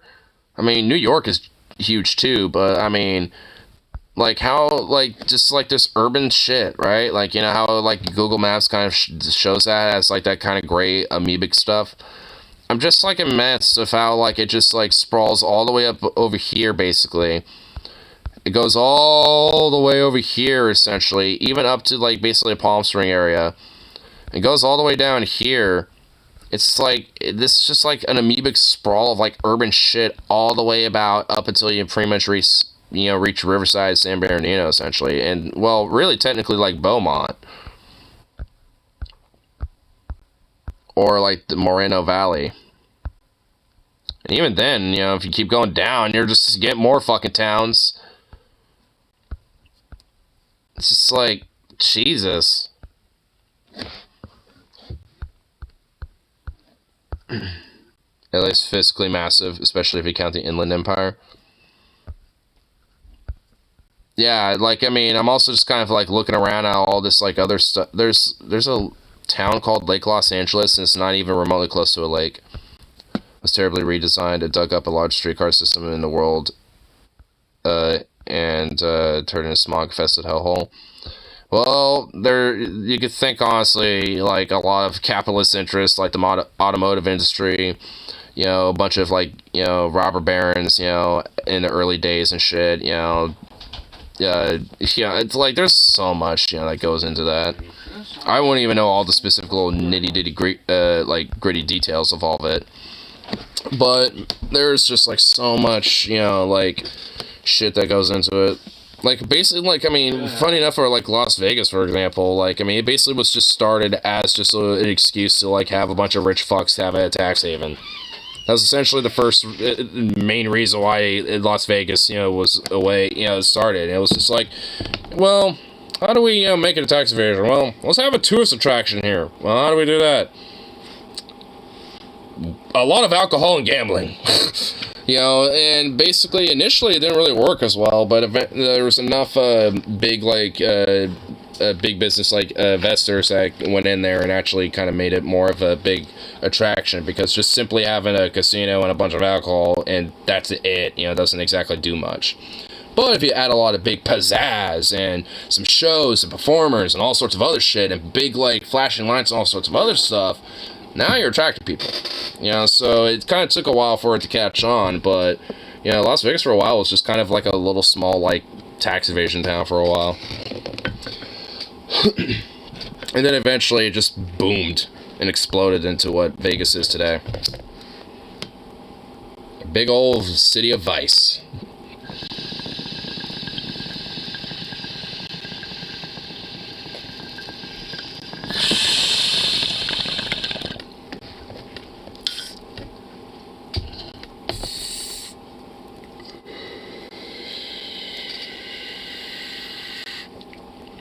LA's building outrail, but doing it inefficiently. They're paying billions for land adjacent to freeways instead of just taking a couple of lanes for cheap. But that would actually add to more traffic. More traffic jams when there's less lanes. It's just like, my lord. They have a new downtown tunnel that's almost finished at least. That is legitimately a great project. So at least they, you know, at least there's something good that LA's doing. Hopefully that will at least mitigate some elements of the traffic jams. It's so funny, like, as much as, like, light rail transit gets, you know, bashed because, like, oh, just add more lanes instead. It's just like, well, doing more lanes literally just contributes to even more traffic jams because that means more people think they can go there because there's more lanes, so ostensibly that means it must be that much better. It's like, no, not really. It's like, look at that, like, I mean, it's just like, literally look at, like, the highways in LA, for fuck's sake. I mean, they're insane. I mean, I-5 and Portland can already be bad enough, you know, and I sometimes, I remember when I was going to college and I was, because there's, like, a bridge that I would have to cross where it goes over the I-5, like, when going to one of the campuses, and, like, it'd be about, like, 3 o'clock in the afternoon, usually, like, when I would have to go, because my class was at, like, 3:30 or 4 o'clock or some shit like that. And basically, like, even around then, it was just, like, one lane, you know, one side of, like, it would either be, like, I think, like, around I-3, it would be, like, south, like, I-5 south would be empty, but I-5 north would be just, like, cluttered and just, like, jammed up. And then, you know, once I got off of class and I started walking back, both ends were all trafficked up and jammed up. And it's just like, what the fuck? It's like, Jesus. And I think that's like a 3-lane highway or something at that point. Well, I think by the time it's like in the urban area there, I think it's about 3 lanes. Yeah, I'm pretty sure. And it's like, what, do you think adding like 2 more is going to make it better? You know, it's like, my lord. It's alright. They should have cut and covered the state cost as the road they're building is plenty wide enough for that method of construction. It's kind of insane that the city size only has 2 subway lines and it's only 2 city center tunnels, one tunnel all the subways and all the other for the light rail. Yeah, it really is. It's like, what the fuck?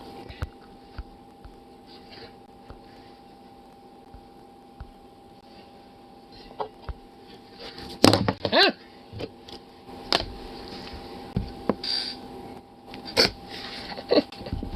Oh, this little dog is looking like a little saucepan again.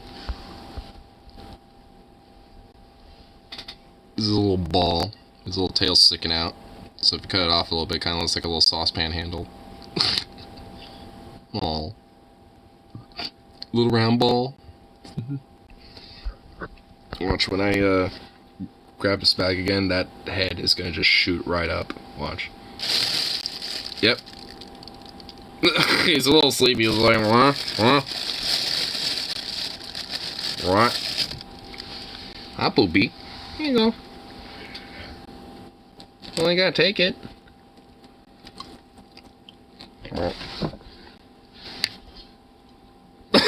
He's just like, okay, I guess I got some meats.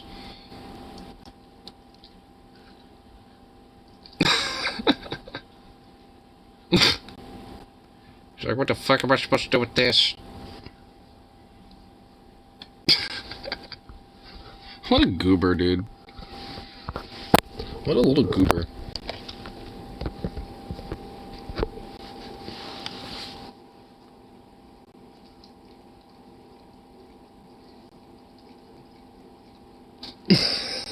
He's licking it for some reason. You know you can eat that. Here you go. Oh my lord.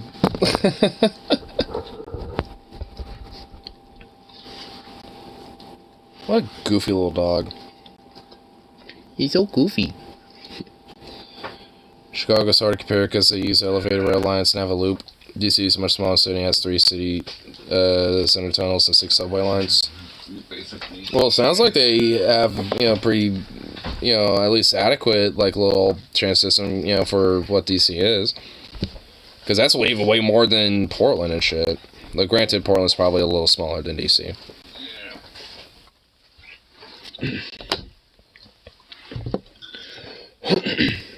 Actually, probably a lot smaller, now that I'm thinking about it.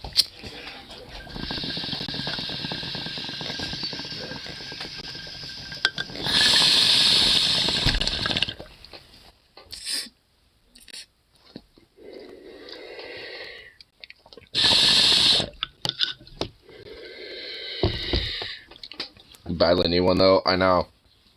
We really should.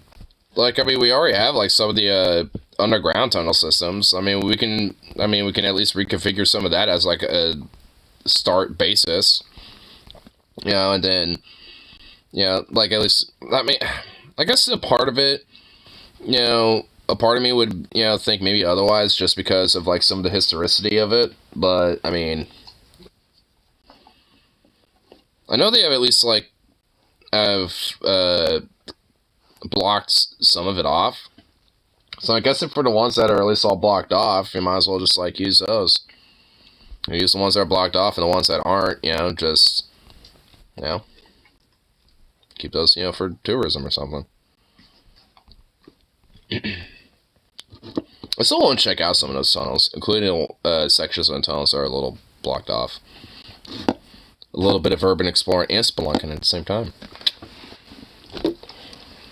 I've heard rumors that, like, every now and then there'll be, like, city workers that go down there to make sure there aren't people, like, using it, like, homeless or some shit, but I'm a little skeptical of that, considering especially cops barely do fuck all as it is anyway.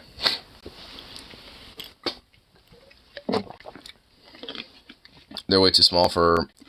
Well, I'm saying at least, like, use it as a basis, kind of, like, clear, more space out. You like used to also at least kind of like maybe start as a route and expand it out, like, busting down a lot of the tunnels out and expanding, to make a bigger tunnel, for the actual rail system and shit.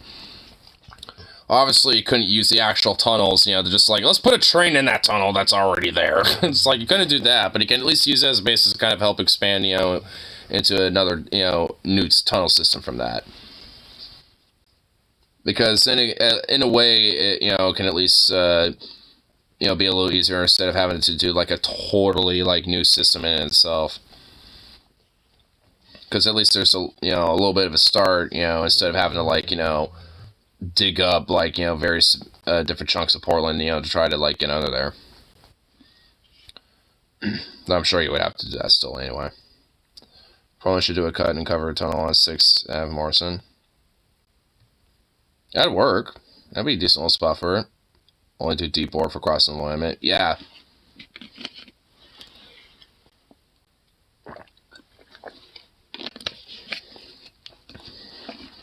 Have stops at Union Station, Burnside, Pioneer Square, Providence Park, BSU.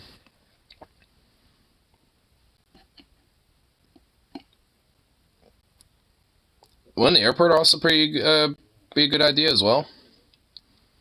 I think having at least, like, or maybe have, like, an extension line, to the airport would probably be a good idea. Where there's, like, a big main station, and then there's, like, one separate line that at least goes to the airport and back, like an Airport Express line, and then it has, like, the loop. And then just one of those stations has, like, that, express line connected to the airport. I think that would be a pretty decent idea, because there's already the red line. We already have the red line. Well, I mean, just for more ease of express, and shit. That's what I would think. Because you have, like, a line at, like, let's, say at, like, Union Station from, as, like, the expressway, line and stuff, then, that, to me, wouldn't really necessarily be too bad of an idea. Plus, can at least somewhat save time and shit. a tone be used for the existing lines? So for the ones that already exist, okay. I thought you were talking about having like a whole new system to it on top of what we already have.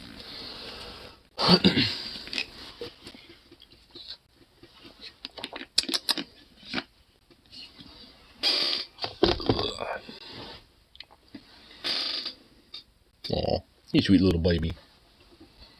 Sweet little goofy pup. Like the lines would terminate at the same places but go through the city center on the tunnel instead of on street. Ah. So you just have to go underneath, you know, for instead. That'd probably help with a little bit of traffic too, because I know at least in some part, not entirely, but at least in some part, like some of the traffic issues, you know, can sometimes be due to the light rail. But not really that big of a deal. If anything, I mean, it's like, doesn't really create that many issues. It's just that some people are dipshits that don't understand how to drive around those fucking things. So it's like, it's more or less on the dumbasses that don't know how to drive when there's light rail also on the damn street. Because honestly, there's been straight up some fucking morons I've seen on the road when trying to like drive when there's like a light rail on the same road. I've seen people try to like cut off a light rail to try to fucking like cross, turn on a street. It was like a one-way going this way, and you got the light rail going this way, and you have like two lanes, right? So some motherfucking jackass tried to like speed up, in front of this light rail and cut it off, try to turn to the one-way because, it didn't want to miss the red light or whatever the fuck, or some bullshit. Which frankly, you would have had the right of way even if it was a red light anyway, so it's just like just a dumbass being a dumbass. And nearly got in a wreck because that shit. Didn't, but almost did, because the light rail, like, started honking and slowing down and stopped, luckily. But, I mean, it was just like, what the fuck? Like, they're, like, and that's not, like, probably the worst instance of that type of shit out there, but at least it's the one I've seen that's, like, the worst. Because it's just like, what the fuck? And some people just drive too slow in front of them, and then they get honked at, and, by that thing where it's like, and then they try to stop and be like, what the fuck, and freak out and slam the brakes, and then almost get wrecked in that way, and it's just like, oh my god, they're saying speed up, not stop, Like, again, some people just don't know how to drive around, like, the little light rail we have around here. Most people do, and luckily, I mean, a lot of people that do drive in Portland usually are regular drivers in Portland that know how to drive in Portland. But some people really, like, there's, like, a segment of the population of drivers that just straight fucking don't. And they're likely either out of state, out of town, or, like, or new drivers that, just started driving or recently moved here. One of the four, or a combination of such. It's like, oh my god. An elevator line would be even more based, but I don't know if that's politically possible. Politically, yeah, probably not. But, like, I could at least see something like that working. At least, like, in some places. Maybe not, like, all throughout Portland, but I could at least see some areas, having some shit like that. What a grimy little fuck.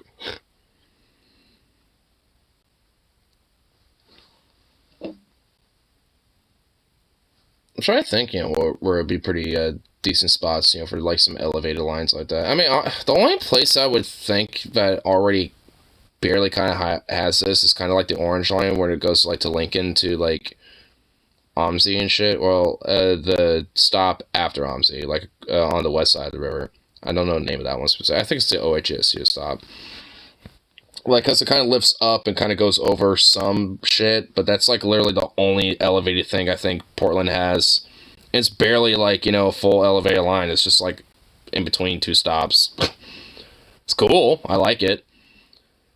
There's been a few times where me and my friends and, literally ridden our bikes going down that. It's actually really fun. Every now and then it will literally blare at you, be like, because, like, we have to detect, motion censoring that, is not a light rail. And I'm just like, don't give a fuck. Zoom! Zoom down at like 3 in the morning. That was like my route during the protest. Like sometimes when I'm like gunning it from the cops and I ain't stopping, like I'll use that as my little quick route because I know it'll be a lot quicker than going like, you know, through the streets and shit downhill. And that was just like my way to do it. Made going home so much quicker. Though I kept getting blared at every time I do it. First few times when it was a new line, I never did that, but I think enough people kept using it as like their little like cutaway, like sneak across, to like downhill line, towards, the bridge, Tilcombe Bridge. I think, they added that little sensor, but honestly, like, I kept crossing that fucker despite that, and nothing happened, so I think it was just more of a deterrent more than an actual warning. Because if so, the Triumph security would have caught on by that at that point, and I would have had to deal with their ass on top of cops during those protests, and I never had to, so.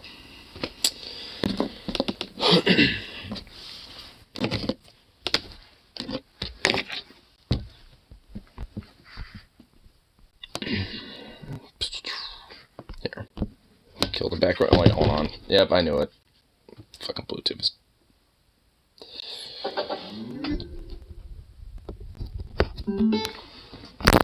Ah, god damn it. There we go. Yeah.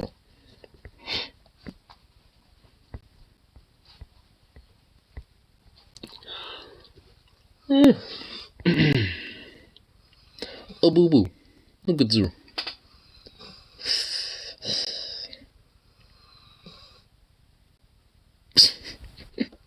You goober. Look at you. You're just so cute. What's up, little pup?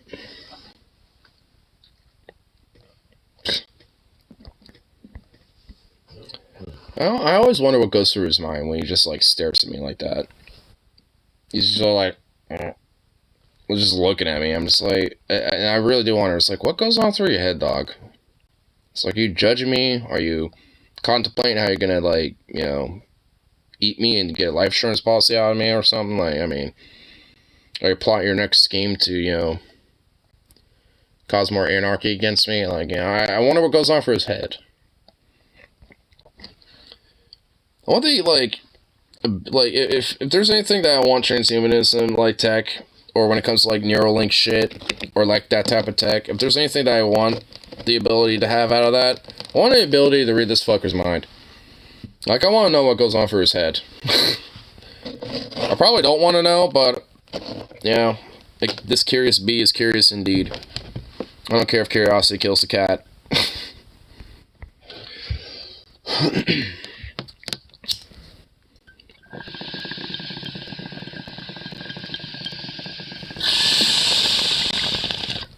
Tapped into his brain, I find out it's just nothing but, like, world domination, and he's, like, a part of, like, a secret alien society of, like, these, like, anthro-canoid, beings, and he's just, like, in his, like, transplanted feral body to masquerade within the humans. Because they've mastered, like, brain transplant technology. Dude, that'd be, like, it's like, if I had that type of, ability to be able to, like, be able to kind of at least decipher a little bit about what goes on in Zukov's mind, I find that that's that shit. I, bring that out to the people. No one's gonna believe me. I already know it. But I'll blare it out till the sun. Just because, like, damn it, the world needs to know. I don't care if they think I'm, like, some crazy Alex Jonesian conspiracy nut. If anything, in a way, I might be able to, like, harness some of those weird conspiratorial nutters into, like, being, like, into that, going into that idea, and then that could be a way to kind of, like slowly, like, psychologically kind of, like, interweave, like, leftist ideas into their brain, too, by, like, kind of, like, just wiggling those in there a little bit. It's like, ladies and gentlemen, it's like, this is what happens when we let these, we're not the reptilians, it'll be like the K9, like, overlords take over. and destroy, our, damn planet with all these damn oils and coal and all this shit, brothers. Ladies and gentlemen, you gotta buy my male vitality. We'll call it the Feline Vitality X, or some shit, dude. You know what? I feel like, it could be possible. It's entirely possible. Just like, like convince like some of them, to like start, being like these, like going after, like the actual, like, decent shit. Start making some of these conspiracy weirdos and wackos based.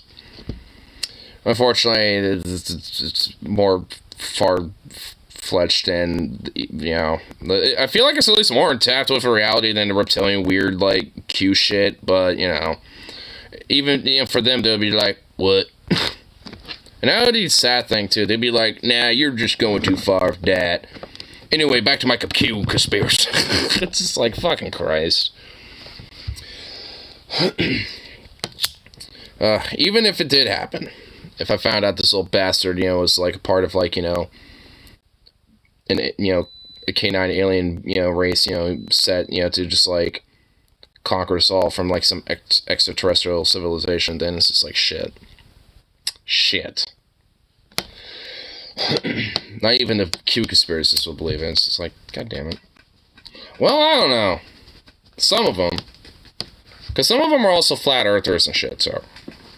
Like, Q was basically like a culmination of, like, all the conspiracy theories and shit. It, like, harnessed all, like, the different little, like, sub-movements of conspiracy theories from, like, the Anunnaki, the Illuminati, fucking reptilians, and all this other shit. It fucking, like, culminated into, like, a bigger unitary thing. So, I don't know. I might be able to bleed off a few. But maybe I'm just being too optimistic. Frankly, I'm being too optimistic thinking he's a fucking alien.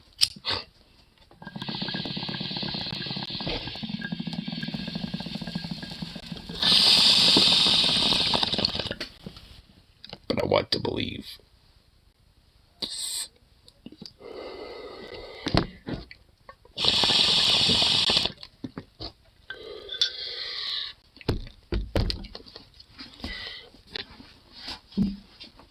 What are you doing? Yeah, you. What are you doing? Yeah, you. Oh my god, you just jolted over that. Here. You want this? Want this flabby hunk of meat? You gotta come over here and get it. Come and get it. Oh my god, you lazy boy furniture and appliance.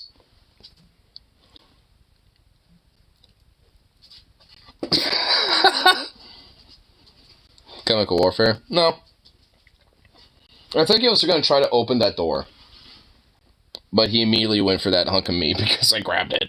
He just went long and just casually just walks off of it. He's going to eat that in peace. It's like, I need my privacy when I'm eating, thank you. Little goober. Just a goober of a dog.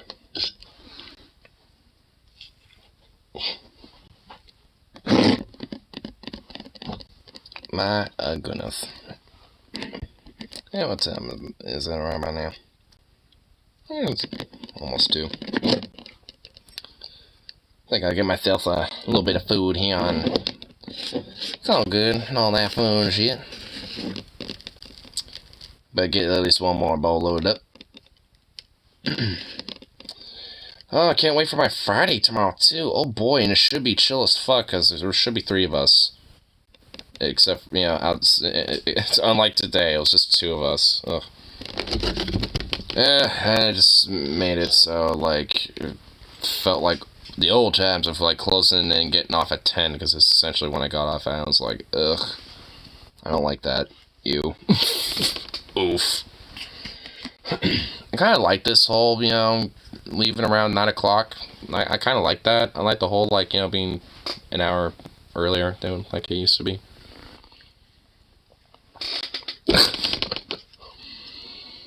Ugh. But, hey, as far as I'm concerned, that's just OT. Oh, that room, I should have taken a picture. It's probably going to still be in the break room, but there's, like, this, like, notes by the management that says, we have had 130 hours of overtime this week, this past month. We don't go over, we're not allowed to go over more than, 30 hours of, at a time. No more overtime, man. I'm sitting there just like, fuck, like, oh my god. Like, I'm supposed to give a fuck. Like, good lord. Sleep's been fucked this week. Same here, honestly. Though, to be fair, I was kind of playing Road 96 and, kind of got involved with that a little bit. So I think that's kind of the, result, of my little sleep fuckery. Because after I would end these, I would play that at least for like an hour or two and then go to bed. And then, yeah, so. But since I completed it now, I'm, good with it for now. Played the game once, know the story. Played again, just, kind of, check out little extra details and stuff here and there, but, If anything, I want to get Crusader Kings 3, which I'll just, wait a little later. I want to get, at least one more concert ticket for a creator in Seattle, and then, deal with one other thing, too. I know there was, like, some other thing I need to get. I'm just blanking on it right now. I know what it is. It's somewhere in my brain, but I don't remember.